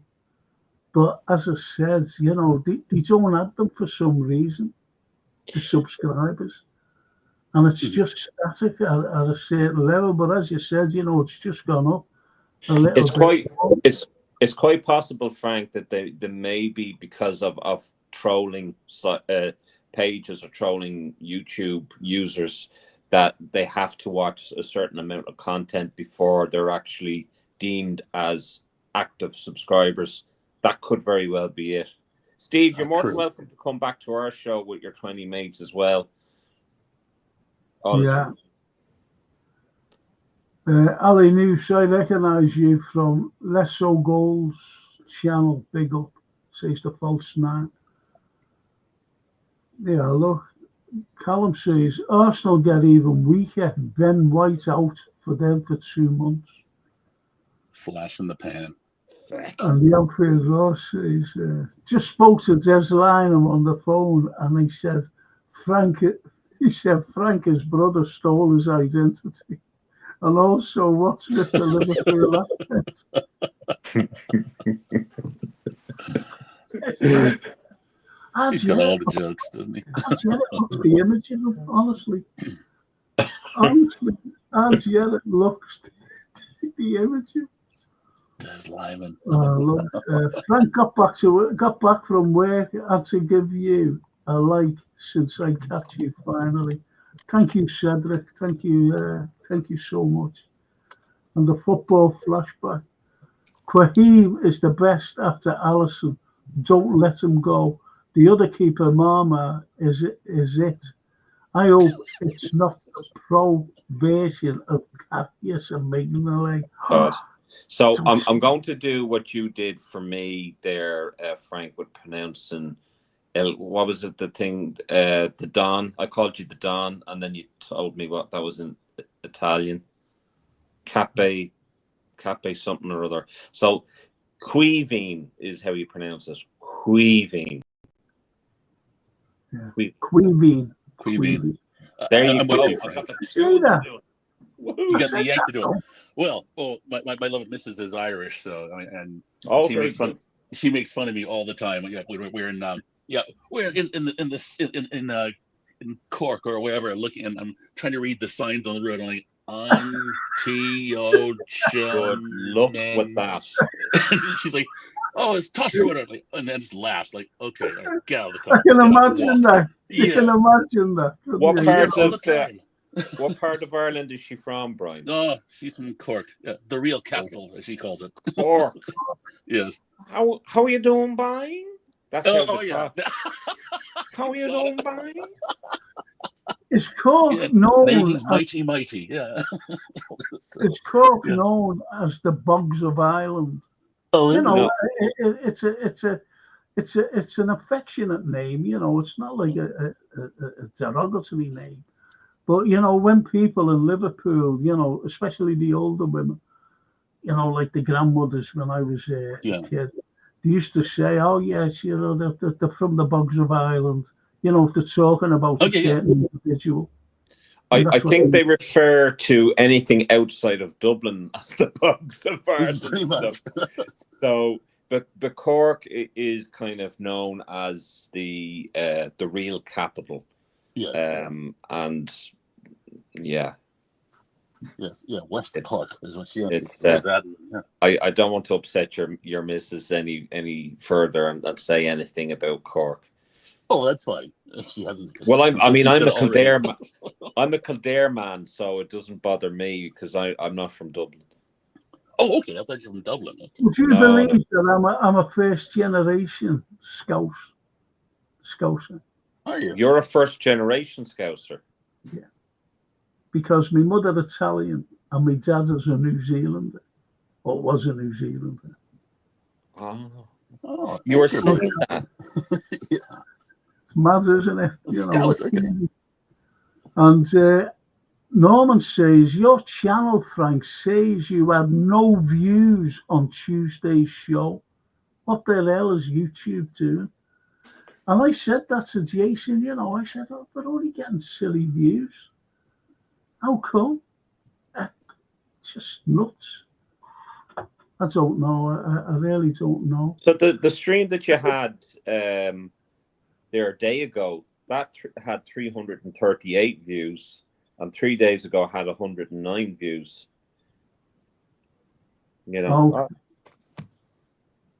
Okay. I don't know where it's coming from, to be honest. And look at that. Steve says this channel is great for people's mental health issues. Absolutely. Are you sure? If you were earlier on, I was nearly going insane. Steve, you should have seen it, mate, before. You should have seen it. Everyone was it's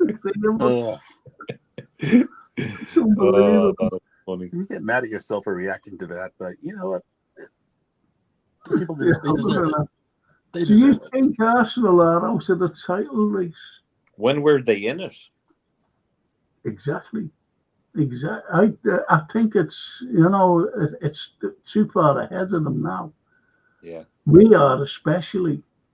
The IBR, Frank is from a Maori warrior and Roman centurion bloodlines. Oh, come on. Do the haka in Italian. I'd love to see that. The hack in Italian. That'd be interesting. That would be very interesting. Oh, yeah. I'll tell you, though, I love New Zealand. I love New Zealand. I was over years ago. I was there for 2 weeks. And I swear to God, I just love the place.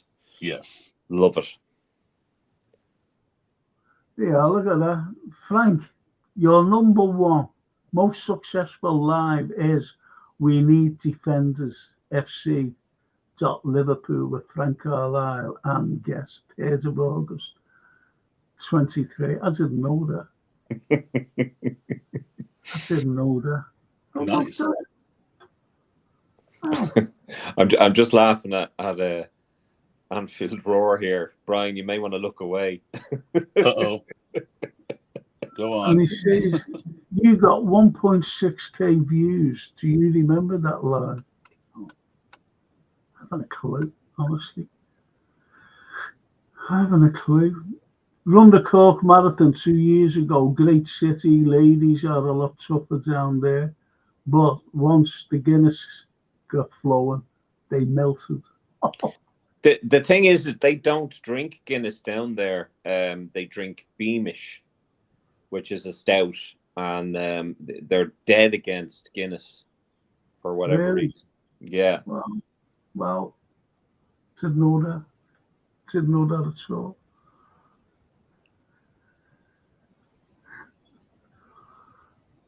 FSG have started their propaganda of why they don't need to spend in January because of Gravenberch fall. Yeah. Good job you were here before. It just shows you, doesn't it?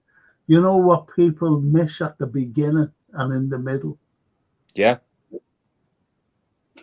Yeah. And that was the frustrating thing about it, because we knew we were all very positive at the start, and we were all saying, do you remember the days when we didn't talk about referees and owners and all of that shite? Wasn't that great? And isn't Slot doing great? And then your man comes on and it's like, shut the hell up. Right? Took a different direction. So, But quick question, what was your comment? I'm sorry, I'm jumping in late, but what was your comment on Coot, or whatever that guy's name, that idiot referee? I have a pain in me Coot talking about him, to be honest. Got it. No, I mean I think it's the tip of the iceberg. It's not a Liverpool problem. It's a problem in the league. Right. We were all looking for solutions as to why the officiating and VAR was so poor. We've now got our answer. It's not the technology, it's the people that monitor and officiate these games. It's corrupt. The PGMOL is corrupt. Howard Webb is corrupt. He knew about that video years ago, and he's still letting this guy officiate. He should never have. Right. Well, You never walk alone, says. You never walk alone, family, says. Would you guys rather sign Zubamendi or Shumeni in January? Now, I'm going back to you, Brian.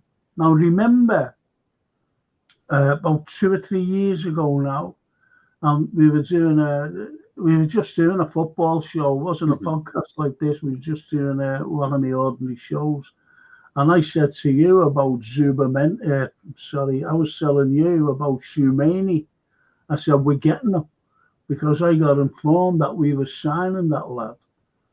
And then all of a sudden, we didn't sign him. And Azez was supposedly, the spin came that Azez was spun by Madrid, going to Madrid. But he was already coming. Do you ever remember me telling you that? I heard that, yes, I recall that. It's shocking, it's shocking. So, who'd you rather sign, Zubamendi or Shumeni in January, Brian? Oh, Shumeni. I think he's just a phenomenal defensive mid. So I'll go with him. Not a bad choice either one, but I'll go with Shumeni. If I had to choose, I'd choose the same, to be honest with you, because I think Zubamendi, we've messed up on that. I don't think he wants to go to the club. No, he was coming here. I said, that's a Brian. I said, I've never heard of him before. And I couldn't remember when I couldn't even pronounce his name. Yeah. I couldn't pronounce his name. Okay. And I said, it sounds like two. And Brian just said, I said, he's coming. He's coming here. And at the end of the week, we went to the Real. But he was definitely coming here. Then the spin started. It's absolutely ridiculous. And the Anfield Road said he'd rather sign Balaba from Brighton. Is that Balaba? Yeah. I'd sign Edison. Edison's good as well. There's loads of great players out there. Remember when someone said, I think it came from the club, it came from somebody and said, there's no good players out there at the moment. Came from the club. We've all been signed. And they're all coming off for all the names. That was last season. That was bloody last season, There's me mic. I'm not my mic there before. Anyway, it's I don't know. Ali, the new Sloot turned Gravenberch into a world-class TM. Maybe because they both are Dutch, or is it just confidence? Very high confidence. Sloot bring our defence in another level. We don't concede anymore. I'll tell you what, we've been lucky in a few matches that we didn't concede, to be very lucky. Yeah. You can't just say it's that brilliant defending that we've been very, very lucky. Are we moaning for stating that fact, though? Yeah, most probably are, yeah. Most probably we are. I think as a double pivot, Gravenberch and Shumeni is a better partnership. That's a good one. Yes, very good. That's a very good one. Good shout there. IBR, mate. Very good. Yeah, he's on a roll. He's on a roll. And but Zubamendi, says Steve, is more suited to the Arn system. I'll revisit that one. I really think that tonight's, they're absolutely brilliant. Zubamendi said yes to joining LFC. Then FSG failed to come up with the money. I've said it all along. They never failed to come up with the money. What it was, Steve, the president of this club said, just give us the money and you can have them in full, because we wanted to negotiate. in installments. And he said, no, just give us the money and you can go. And that was the end of it. That was the end of it. Instead of just paying the full amount, he'd be playing for Liverpool today. Just like that Shumani and just like Bellingham.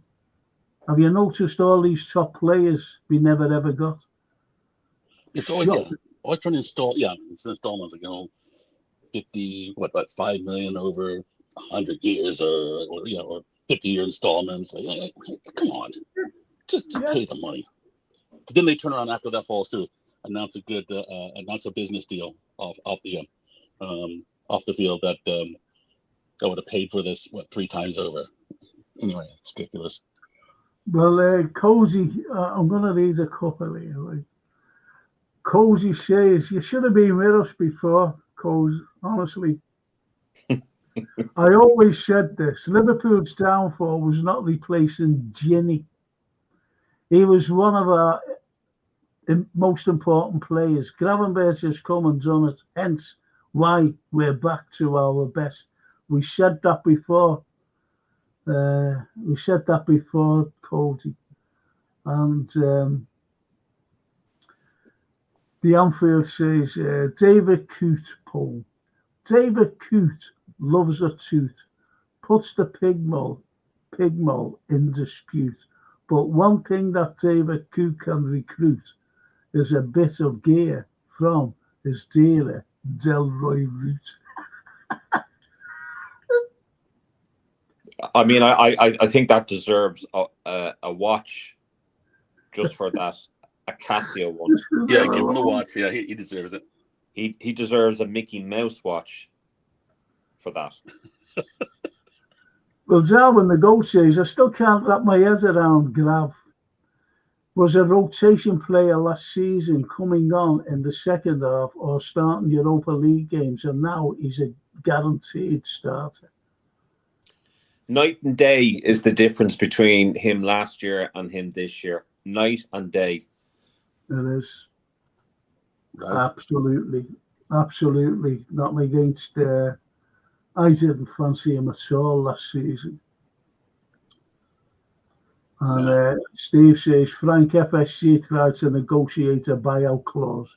That's cheap, FSG, for you. And on that note, lads, I'm going to shut down the show because I know, people are flagging and whatever. My little voice is going. I'm time for a drink. I'll be drinking a cup of tea out of my little mug. See my granddad mug. That's what our little Sophia got me. Sophie and my granddad. Anyway, thanks a lot, Sean. Thank you. And especially thanks to our great friend there, my great mate over there in Seattle, the one and only Brian Fennell. Thank you, Brian. Oh, thank you. Cheers. Oh, yeah. See you in April. I'll be heading over then. Really? Okay, yes. Oh, brilliant.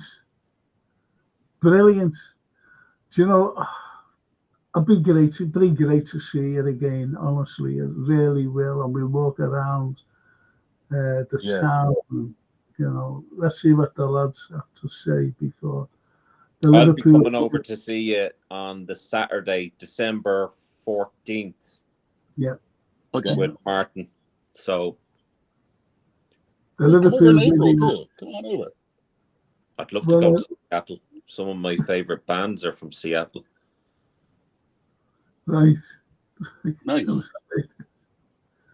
The IBR. Great show, guys. See you soon. Yes. See you next Tuesday or Saturday morning for the film and TV review, or tomorrow night for the current affairs. Oh, blimey. Great show, boys, says the Liverpool videos. And he carries on by saying, you don't know how much your channel means. Oh, thank you. I appreciate that. But it's, it's the lads on it. It's the likes of Sean. It's the likes of George. It's the likes of Brian Fennell. Because they're all good Reds. They're all good lads. They know what they're talking about. And The video says, "Thank you for your hard work for the community. You never walk alone." Oh, thank you. Oh, that's great, that. Thank you. The Anfield Road. Great show. Off I go, Frankie, Sean O'Brien, and the crew I see in a night or two. It's a little poet, a little Shakespeare. He's getting very, like I'm kind of digging that. He wants to listen. I like poetry, by the way. Yeah, you're saying that. I like poetry. You need Anyway, to read the book, Frank. Dream double pivot. Zubamendi, Gravenberch. With Macker higher up the pitch, say Steve. He'll never walk alone. And Darwin, Frank, I feel like you'd be a great guide for your city of Liverpool. I used to do it, actually. I used to do it. I've done DVDs about the city. You Google me, Darwin the Goat. Yeah, they're quite good. The DVDs that I've done, the history of Liverpool, that is. Not the club, but the history of Liverpool. But Darwin, don't Google Frank Carlyle, the Italian model, because you get on some dodgy sites there. That's all I'm saying. Yeah. Do you know what? Someone said to me, what did you look like when you were younger, Frank? I said, what do you mean? What did it look like? He said, okay, now. So anyway, I showed him a picture. And he went, fucking hell. He said, you look like an 80s Italian porn star.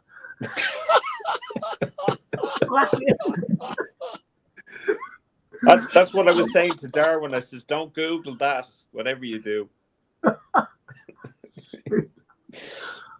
I feel like Frank has the voice of a historian. Have you ever thought of becoming an audio speaker? I'm a PhD, to be honest, and I am a historian. I used to, maybe it's the Italian biasness, because I used to lecture about the Roman Empire. That's why I know and also what you call westward enterprise. When the explorers were going all over the place, and the likes of Columbus, the Genoese getting over to America, the West Indies first, and the likes of Cook going around with New Zealand and Australia, before he was thrown in a pot by all the nations. Oh, Hawaiians. He tasted nice. Have you got them onions ready? Throw them in as well. It's shocking, isn't it? Yeah. Frank Carlyle, the Italian stallion. We need to get him that dressing gown, the Italian stallion. Frank Capo di Tutti Capi. And That's you will find mob Frank, the Italian mafia. Yeah, yes, that's it. Anyway, I'll tell you, just before I finish off, Liverpool has more connections with America than any other European city. Did you know that? I didn't know that. Did not know. Yeah, more connections. Like, I'll give you an example. The very first ambassador to come out of America was during the American War of Independence. And Washington sent over a fellow by the name of James Morey, who was Irish, by the way. He was an Irishman. He came from Ireland over to America, and he said, you better get over and look after our interests. He said, where am I going? He said, Liverpool, England. And he stayed here for 42 years. And his house is still there, by the way. And it's still here in Liverpool. I'm proud of this. I saved his house, which is it right in the centre. It's in Paradise Street. I'll show you when you come over, Brad and Sean. The very first embassy, you might as well say. And the eagle is still on the wall. And they were going to destroy the eagle during the Liverpool. I was the historical consultant for Liverpool 1. And I said, what are you doing? Because I said, get down, you don't shout. So anyway, I saved the eagle. And I saved that particular Georgian building where James Morey lived for the first time. And then he moved up to a place called Rodney Street. And his house is still there today. And that particular building is still there in Paradise Street. And I show, believe it or not, Gloria Estefan and her band. Wow. Yeah. I didn't know who she was. She had a big floppy hat on. Yeah. She had bandera going around her face and big sunglasses. I had never had a Gloria Estefan. That now actually takes me back. Oh, wow. Oh. And they couldn't get over it. They really couldn't get over it. That's incredible. To be honest, because you've got the likes of these other great people who have come to Liverpool to go over to America, Ellis Island. That's why I was going to do it. My ambition was to do a certain thing by going over to Dublin, Napoli, and I couldn't get to Odessa because there was a war going on at the time, the Civil War. This is long before this SMO by the Russians. This was in 2015. They said, well, what about going? I said, we can't do. They hadn't a clue that there was a civil war going on in Ukraine. I said, there's a war going on. They said, we've never heard anything about it. I said, you won't. I said, but there's a civil war. And it ended up in Ellis Island. That's where, the film was going. I was going to go into New York, film the Irish Quarter, and film the Italian Quarter. And it never happened, unfortunately. That's a pity. But I had loads of material for it as well. Ali the Noose. Okay, boys, time to sleep. 1 a.m. here. Great time as always. Much respect. Enjoy your night, says Ali the Noose. All right, Ali. He's a lovely fella, He's really nice. And is it only me waiting for Chiesa? We've been waiting since August. You know what I mean. You can tune into the Liverpool Christmas advert. You'll see him on that. I think he's had more time on that advert than he's had in the whole pitch. Well, do you know what though? When he was made up, and he couldn't get over the Liverpool fans, and this is before he signed. It's really sad. Like, I mean, I'm only. Like I'm, this is a bit of kind of a joke and what have you, but I mean, it is sad. Obviously, any player that decides to put on the Liverpool jersey, you want to see them do well, but we just knew what we were getting with him, and that's just it, Yeah, he was a great player, but as I said, I didn't want him. Yeah, I really didn't, because he's so injury prone. He's like another Thiago. He's like another Naby Keita. Thiago, great play. Naby Keita, great play, Great. But he was always injured. And the same as this Federico Chiesa, great player, or was a great player. Was a great player, yeah. Well, that means we can enjoy He injured his knee last year. I thought Totti was absolutely wonderful. Great player was Totti. Great player, yes. Okay, lads, I'm going to finish it now. I've got to go. I'm dying for a drink. Parched.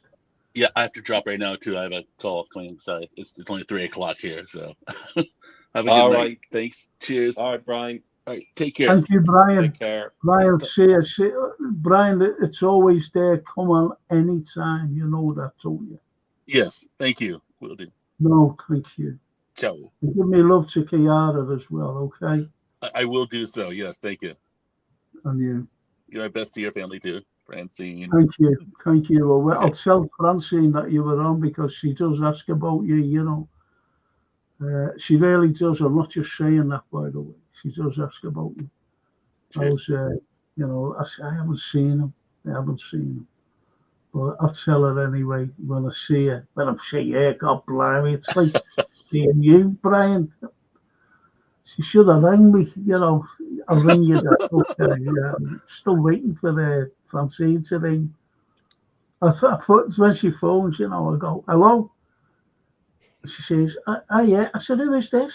And she says, Dad, it's me. What are you on about? I said, I said, no, I didn't recognise your voice. I thought you were someone else trying to ring me up with a date or something. Oh, wait, Dad. That's a pretty nuisance, Donald.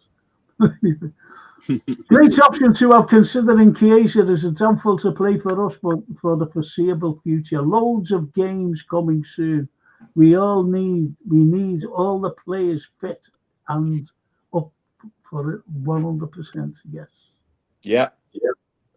The on-field grass says, see you, Brian. He's gone. Yeah, Brian's a lovely lad. What drink are you having, Frank? I'm having a cup of tea. I'm dying for a cup of tea. That's what I drink. That's all. I have my Father Ted mug here. That's a Father Ted mug, so that's where I usually put my tea in. But I'm down for a cup of tea myself, Frank, to be honest with you. Oh, yeah. And the lads have We did well though tonight. 3 hours. What do you think of the chat tonight? Be honest. Listen. I mean, what would you be without the chat? Minus Midnight Toker, of course, but the chat are incredible. And, you know, if all of us pull together and share and get people on board, we'll definitely get Frank to 1,000 before the Christmas. But that's what he says, isn't it? It's funny, isn't it? Do you remember a few weeks ago when I said, when people come on here, they say, you know, I don't know, he's moaning. And it's just like the toker. And he never had a clue what we were talking. He never had any he couldn't come out with a substantial comment. And they can't. And that's the problem, Frank. They can't. And then what they do is they jump to insults and criticisms, and you know, they can't back their crap up. So you're just better off just ignoring them. You know, I got a little bit animated when I saw you animated. I thought, well, I might as well join you. But yeah. Having the goat there, look. Go on, Frank. You know this safe space means the world for my mental health. Thank you. Bless. Are you racist, Father? That's a Father Ted quote. Oh, right, okay. Right. Thought he was looking at me dog collar there. Very racist. So I wouldn't go. Never forget you make a difference for a lot of people, guys. Please never stop doing your lives. Oh. Well, it's all Frank. It's all Frank. I mean, we had a fantastic show last night with Frank.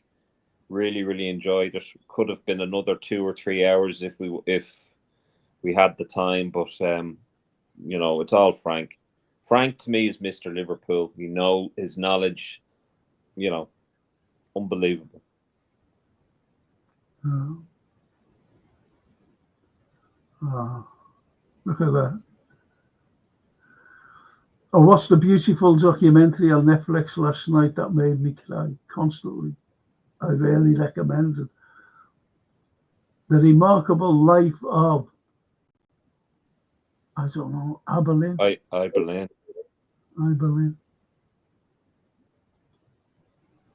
The outfield, fucking hell, we've been trying to get this great man 750 for a year. Where are those subs? I think it's time for Frank to start playing console game names. That's what I mean. You know, I've been stuck on a certain number, honestly. And there's the Liverpool Steve, you know, I don't know who else says, you know, there's loads of subs from my thing, whatever. And it doesn't come through. It doesn't come through. I'm just going to report that Olaf person. Oh, yeah, have you heard of it? No, I haven't. Liverpool videos, no. A kid in a wheelchair that makes an impact through video. Oh, I couldn't watch that. Same here. I couldn't watch that. His parents never thought he'd made any difference. I can't watch anything like that. No, I couldn't watch that. Anything to do with kids dying or got a disability or dogs or animals, animal cruelty, I can't. Well, on Facebook, you know that I got what people, you know, when you look at I was looking on Facebook today, and I hardly go on Facebook, I hardly comment or whatever. And what lately I've been seeing is, you know, I'll give you an example. You see a goat standing in the thing. Then all of a sudden you see one of those dragon things, you know, they're like crocodiles. And it grabs it and swallows it. Oh, yeah. And, you know, it's these filmmakers. Those Komodo dragon things. Yeah, Komodos, yeah. And it's these they're vicious, they are. Well, they do it, and they must have killed a wild boar. They must have killed it and just left it, and this Komodo thing, you know, came and swallowed that up as well. It's shocking what they do to film, you know. That's not nature to me. That isn't nature. To be honest, that's not nature. You know, nature is a natural thing. You know, you can watch things. Yeah. You know, like lions going after Ewoks and jumping on them. That's nature. That's in wild reserve.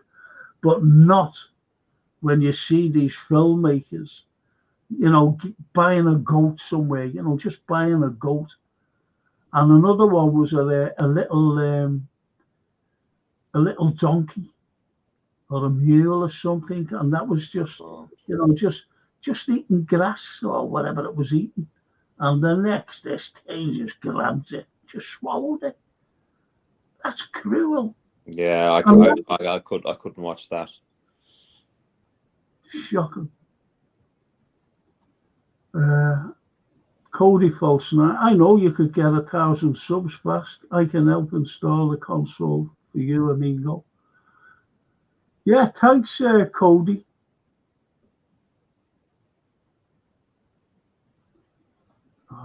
There he goes.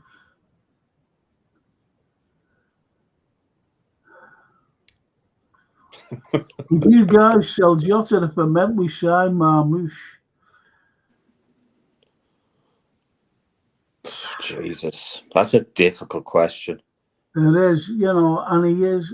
See, you can't say that he's injury prone this season because some big dope landed on him and broke his rib. Yeah. So, you know, he was doing well. He's a natural goal scorer. Exactly. The majority of players would break a rib if a big dope fell on them. So, you can, yeah, exactly. He was actually doing quite well and he was fit and whatever. But it's just unfortunate, that incident. And I mean, he's a fantastic finisher. So I wouldn't sell him just on the basis of someone else's. He's a natural goal scorer, you know. Yeah. He really is a natural goal scorer, and he's very quick. Yeah. He's very quick. You won't remember who, I forgot who it was against now, and he got the ball.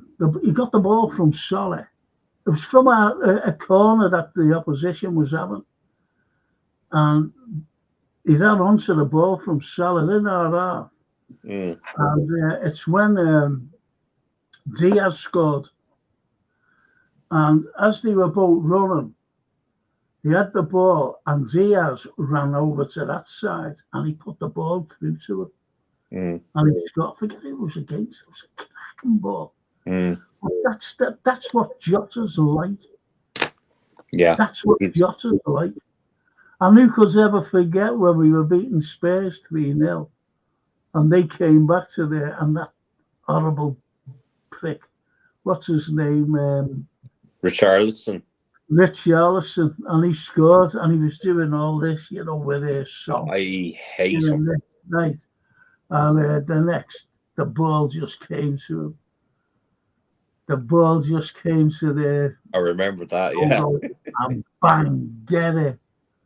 And the face on there, I seen it I was there, but the face on there. It was beautiful, wasn't it? Yeah, it was on the telly. Straight from Richarlison's goal, and then bang. Oh, that was great. Brilliant. I'm just reporting that it's fella. If anyone sees that on Facebook, do not click on that. It's a virus.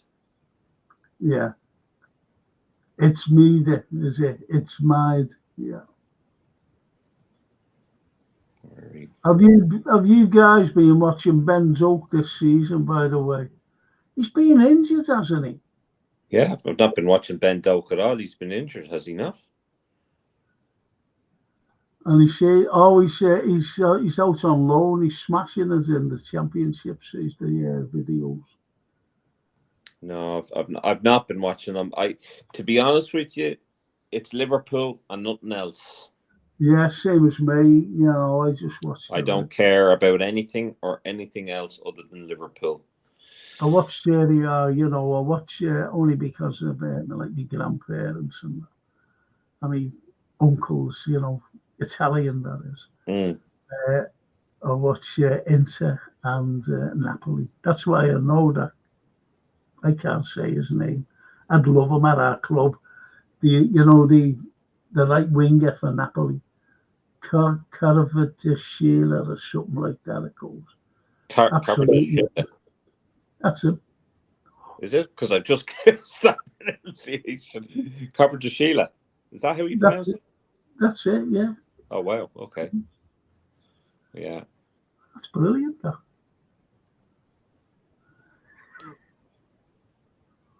Alongside Batatic for the future. That's I wouldn't listen to anything that James Pearce has to say. Not one thing. Well, yeah, look, he says Joker's records as a remarkable 39 carries into the penalty area, which is more than Salah and Mbappe. Thing is, though, the Championship is so different from the Premiership. To be honestly, it really is. The one thing that I would just say is the good thing about this show is that we're not led and said by mainstream. We think outside the box, and that's why we're not like sheep that follow the herd. So the likes of Paul Joyce, James Pearce, they're all toe-the-liners. They will all say what the club want them to put out, because you very rarely get them saying anything different than the other. They're all, spinning the same crap. So if you want to look at the football index or the Anfield index, by all means, go for it.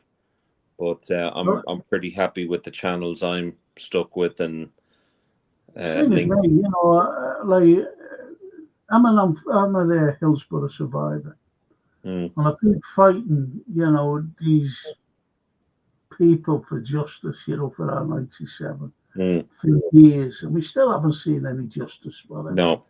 And you get we've been totally exonerated from causing that. And the only thing that I got the satisfaction of is when I was down in the Shankly Hotel once, because I was going to have a thing for an ex-player, a night in there, a big dinner and that. And I walked in with my daughter Francine. And when I walked in, I seen a picture of Brian Clough. And I said, what's that doing up there? I remember you telling me this, yeah. And this was his great-great-grandson, Shanks' great-great-grandson, or great-grandson, whatever he was. And he said nice things about my granddad. I said, did he go away? I said, there's millions of people, supporters, who say nice things about your granddad. Yeah, and rightly so. I say lovely things about your granddad. I said, one thing is, that man up there that you've got hanging up in the Shankly Hotel who said nice things about, your granddad or great-granddad. I said, blamed us for the Hillsborough tragedy. Mm-hmm. The fans, the drunken yobs, that's who caused it. And that's what I said, it exactly how it. I said, get him down. I said, I'll never come in here again. Get him down. And walked out. I just walked out. Anyway. I was in the Shankly Hotel. I didn't see any picture of him there, so maybe he did take it down. He's down. Oh, good. He's down. Which journalist do you prefer? I prefer to have. I don't prefer any journalists because they all sing off the same hymn sheet. So no. David Lynch is all right. But he's another one of these fellas who, says he wants to keep his place. Put it that way. Yeah, but that's the problem. I mean, I think David Lynch was he's been doing the rounds and he's been going to small YouTube channels and whatever, and the first thing he says is he's not a Liverpool fan and that he doesn't have a horse in the race, meaning that he's been accused of kind of going on about FSG and how great they are, and that's all he does is he spins this. FSG are great. They saved us, and it's just kind of forced down your neck, Paul Joyce, I mean, they all copy from Paul Joyce, every single one of them. Yeah. Well, the Liverpool video says, do you know Chris Shankly? His name's not Shankly, by the way. He calls himself Shankly. It's name. That's the fella I was talking to. He said nice things about me. I said, did he? Did he? There's a rumor that Connor never has a fucking clue. Chris fucking Shankly never has a clue. And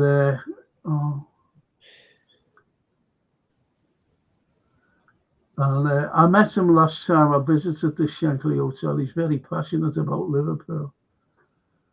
And he's the grandson of... Yeah, that's who I met. And I walked out. I said, get that fucking picture down. I don't want to see him hanging up. He was by Bob Paisley. Yeah. I said, get him down. He blamed us. Blamed me. For what went on at Hillsborough. Me! And he went, he runs the Shankly experience now. But his name's not Shankly, by the way. He just gives himself that title. He is like the grandson, give him that, or the great. Wait, I don't understand how he blames you. No, he didn't. No, Chris didn't blame Frank. Brian Clough. You see the way they're not grabbing it? Brian Clough. He was at an interview, Clive Anderson, I think, or it could have been Parkinson, and he said, I was at Hillsborough, and he blamed the Liverpool fans. He basically sided with what the rag had written, the lies that the Rag had written about the Liverpool supporters. And if anything, the Liverpool supporters were nowhere to blame for I anything. don't think Liverpool videos is listening, to be honest. I don't think he understands. I took everything about Hillsborough personally. As you would do, yeah, of course. I took it personally. I don't think you were there, the Liverpool videos, and certainly that lad wasn't there. Yeah. The grandson of Shankly. And when he came out and said, and blamed us, that's why I take it personally. Clough blamed us for the deaths of our lads and girls. 97 of them blamed us. And I take that personally by saying he blamed me. Clough blamed me. That's what I'm saying. Not him. Not him, that lad. Don't know him. Only spoke to him once. And I said, get that down. He said, I said, why have you got it up? Why have you got that fella up there, Clough? And he said, because he said nice things about my granddad. I said, oh, did he? I said, every Liverpool supporter say lovely things about your granddad. Every one of us. Every one of us. He blamed me. He blamed me, Clough. It was there 96 then. 96 deaths of my fellow supporters, including women, females. Anyway, I walked out and said, I'm not having the thing here. Not having it. Still, it's, I don't know. He still doesn't understand. But he's the grandson. How would he not carry his name? If you don't know the answer to that, Liverpool videos, I don't know what to say to you. Look, do you know what?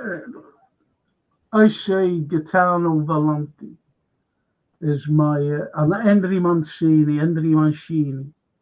you know, is related to me, the great composer, Italian-American composer.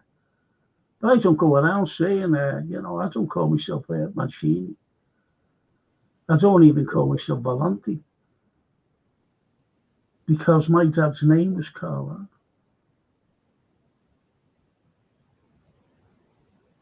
So yeah, you've two sets of...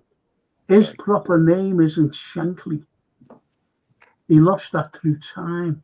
With like his mother getting married or whatever, you know, to a fella named whatever his name is. I do know his name. He's not, but he calls himself Shankly. That's all I'm telling you. Their videos.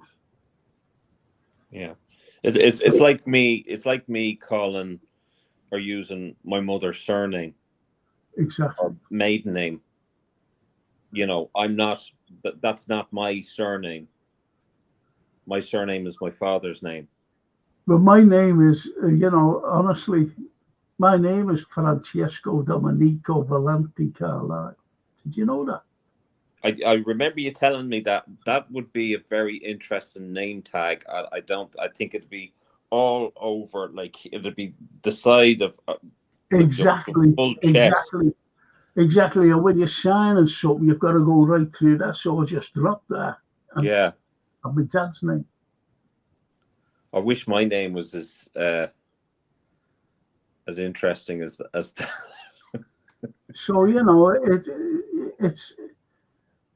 I forget his name. I forget his surname, but he calls himself. I'm not bothered whether he does, but you know, the same lad. But he never has a clue that day about. Can I just say something? He never had the fucking experience, lad. That day about what fucking Clough said about us. Yeah. About us, about Liverpool supporters, blaming us for that tragedy on the 15th of April 1989. Never forget that date. Never forget that date. That's something that with me every fucking day. I can't even sing You Never Walk Alone because I just see the 97. It used to be in the 96, now it's the 97 before me. I can never sing it. I choke up and start crying. And of course, there was that poor, unfortunate young man that sold his ticket to a friend and he died. Oh. And I mean, it affects so many people that it's, you know. It killed us, you know. It killed us. You know, coming back. It fucking killed us. And when we got home, and all of a sudden, it wasn't dying down or anything. Don't get me wrong when I say this. It wasn't dying down. But, you know, you're starting to calm. And then all of a sudden, you had that rag coming out with the truth. It was shocking. And then you had Clough coming out and saying that. And that broke me. The nearly 4 decades of that been peddled and thrown at you and thrown at the families and those that were there. I mean, it's horrible. Can I just say something to the You Never Walk Alone family? I absolutely detest when I hear, oh, they helped raise 30,000.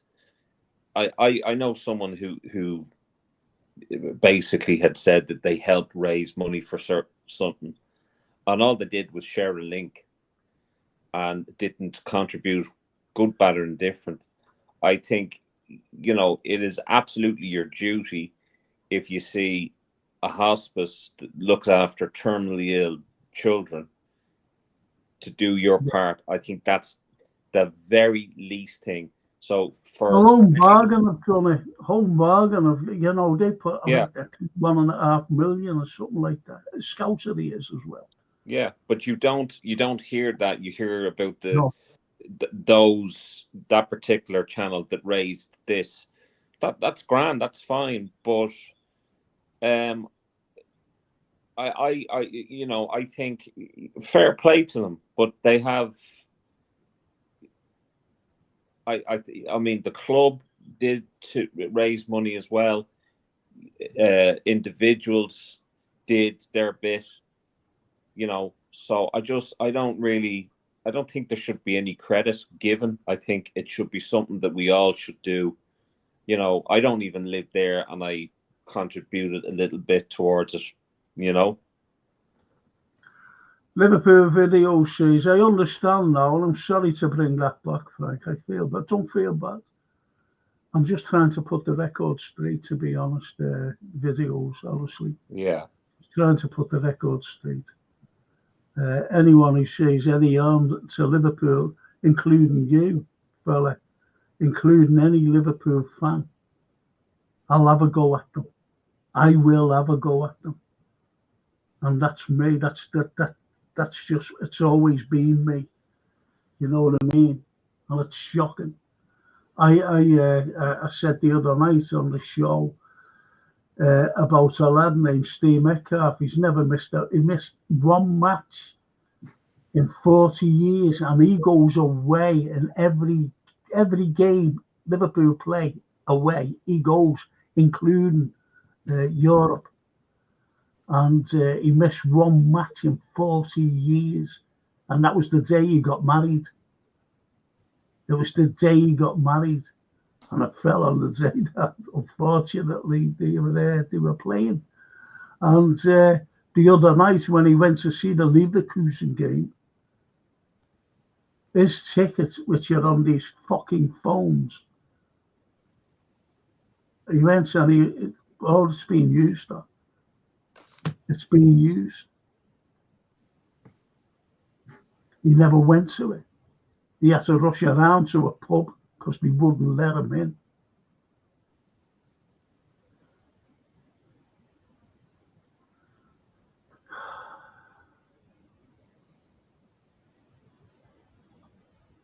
You were talking about Brian Clough, right? Yes, I was, Cody. I was talking about Clough. I don't like him. I've got no part. I don't want any part of him or anything Brian Clough. Because I used to tell a story about him, which was funny at the time. And the England job was coming up, and you see all the others, sitting. They were all at the headquarters, FA headquarters, and they were all like sitting there in the suit and the ties, waiting to be interviewed, like Ron Greenwood and fellas like that, Anyway, he ran in, and he was in his tracksuit, and he said, "Hello, lads," and he went to the doors, and he opened the door. He went, "Getting interviewed," and he said, "Oh." And he just opened the door and he went, "Have I got the job?" And he looked at him and went, "No." He went, and he got up, just ran out in his tracksuit. That was funny. Mm-hmm. That was very funny. But the point is, he fucking blamed us for that tragedy. And I actually didn't know that, Frank, till about 2 years ago. 2 or 3 years ago. Really? Yeah, and it's mad how that doesn't come out over here. But I remember watching a film, I think it was called The Damned United, which was about him. And I did a bit of research, and that's how I found out that he actually blamed the fans. And ever since then, I was like, fuck you. Well, Cody says, did he ever apologise for what he said? No, he didn't. Yeah. No. And I wish he would have been alive when we were totally exonerated from anything like that. Total. By the court of law.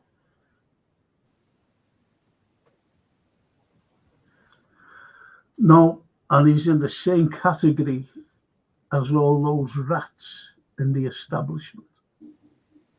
And the rag. Anyway, sure.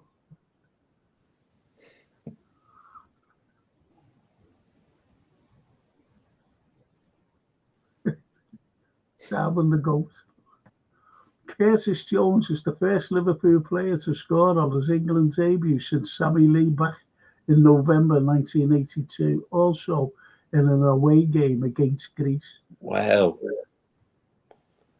I used to go to Greece quite a lot, islands up, and I never ever scored over there. But I'll leave that for another time. Do you know what? I met Sammy Lee, and he is the nicest, down-to-earth guy. I was at the bar and I was lifting up this replica trophy. I think it was the FA Cup or whatever. And Bruce Grobler, Sammy Lee, comes in with Peter McDowd from LFC TV. We're at a Liverpool Legends gig in Dublin. And my friend at the time, he says, Sean, look. So I said, Peter, would you take a picture of us? So he got my phone, took a picture. Sammy Lee shook my hand and he says, "Hi, I'm Sammy Lee." I was like, "Sammy, I know who you are." But he was just so down to earth. And he was. He only came from around where I lived, Yeah, you were saying that. But he's such a lovely lad. He really is such a lovely man. I used to go to a thing, Ken Todd used to run it called The Good Turns. Yeah. And, all these from the entertainment business, few footballers went and whatever. And I was talking to Sammy. I said, "Why the fuck did you go to Everton?" And he went, "I don't bring that up." I said, "You went to Everton? You were jumping all around and everything when they scored against us." And he went, "I don't bring it up."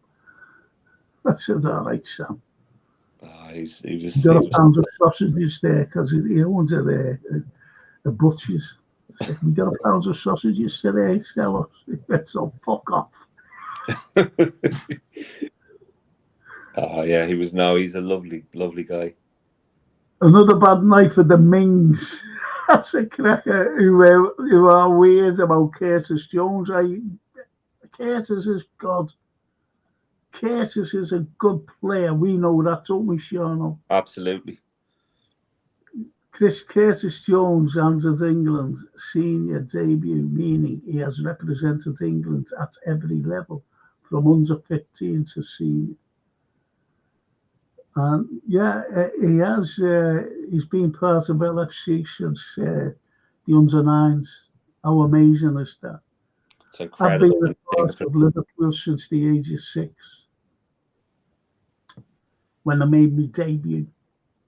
When my grandmother said to my uncle, take him to the match. And he said, you'll have to, through this, the boy's pen, he said, and he was going into the copper somewhere. I went in, he said, stay there for me when you come out. So I went, okay. And anyway, they were all, everyone was coming out. Loads of their kids, you know, a bit older than me.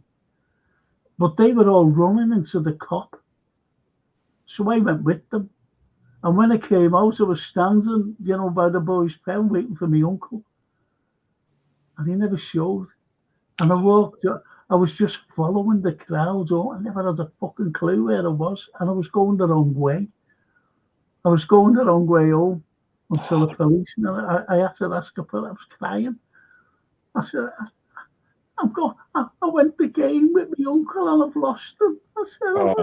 You never told him where I lived, and he got me by the hands, and he more or less brought me home. I was only 32 at the time, like, you know, but he understood me. He said, yeah, you're all right now, lads. I said, anyway, on that mad note,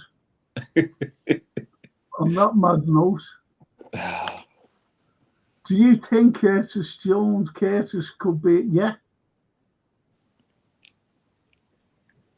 And Steven Gerrard, and he did say that actually, Curtis Jones is more talented than me.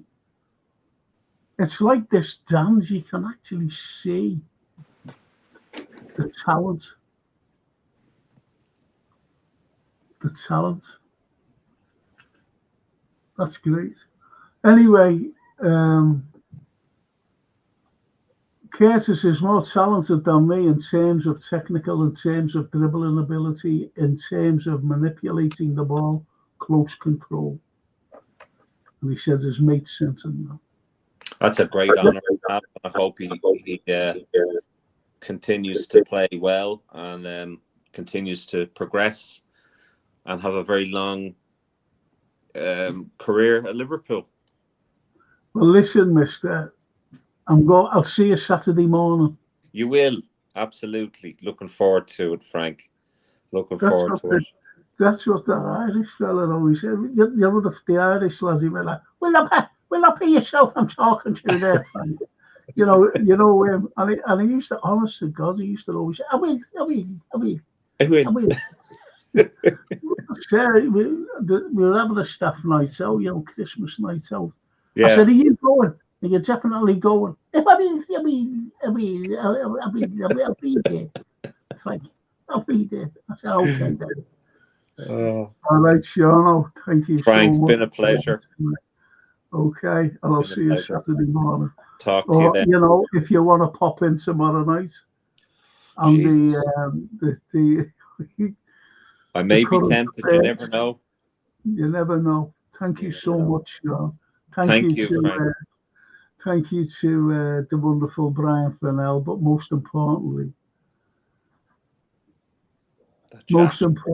to you, chat. You're all brilliant, honestly, and I hope whoever wins this, would you guys start Gakpo or Lucho at left wing against Southampton? Lucho. Yeah. That's where I start. Thanks, chat. See you, and hopefully I might see you tomorrow night or Saturday morning. If not, I'll see you next Tuesday on the football show. If not. Right, I'm going. See you later. See you later. Ci vediamo, as the Italians say. Schlan.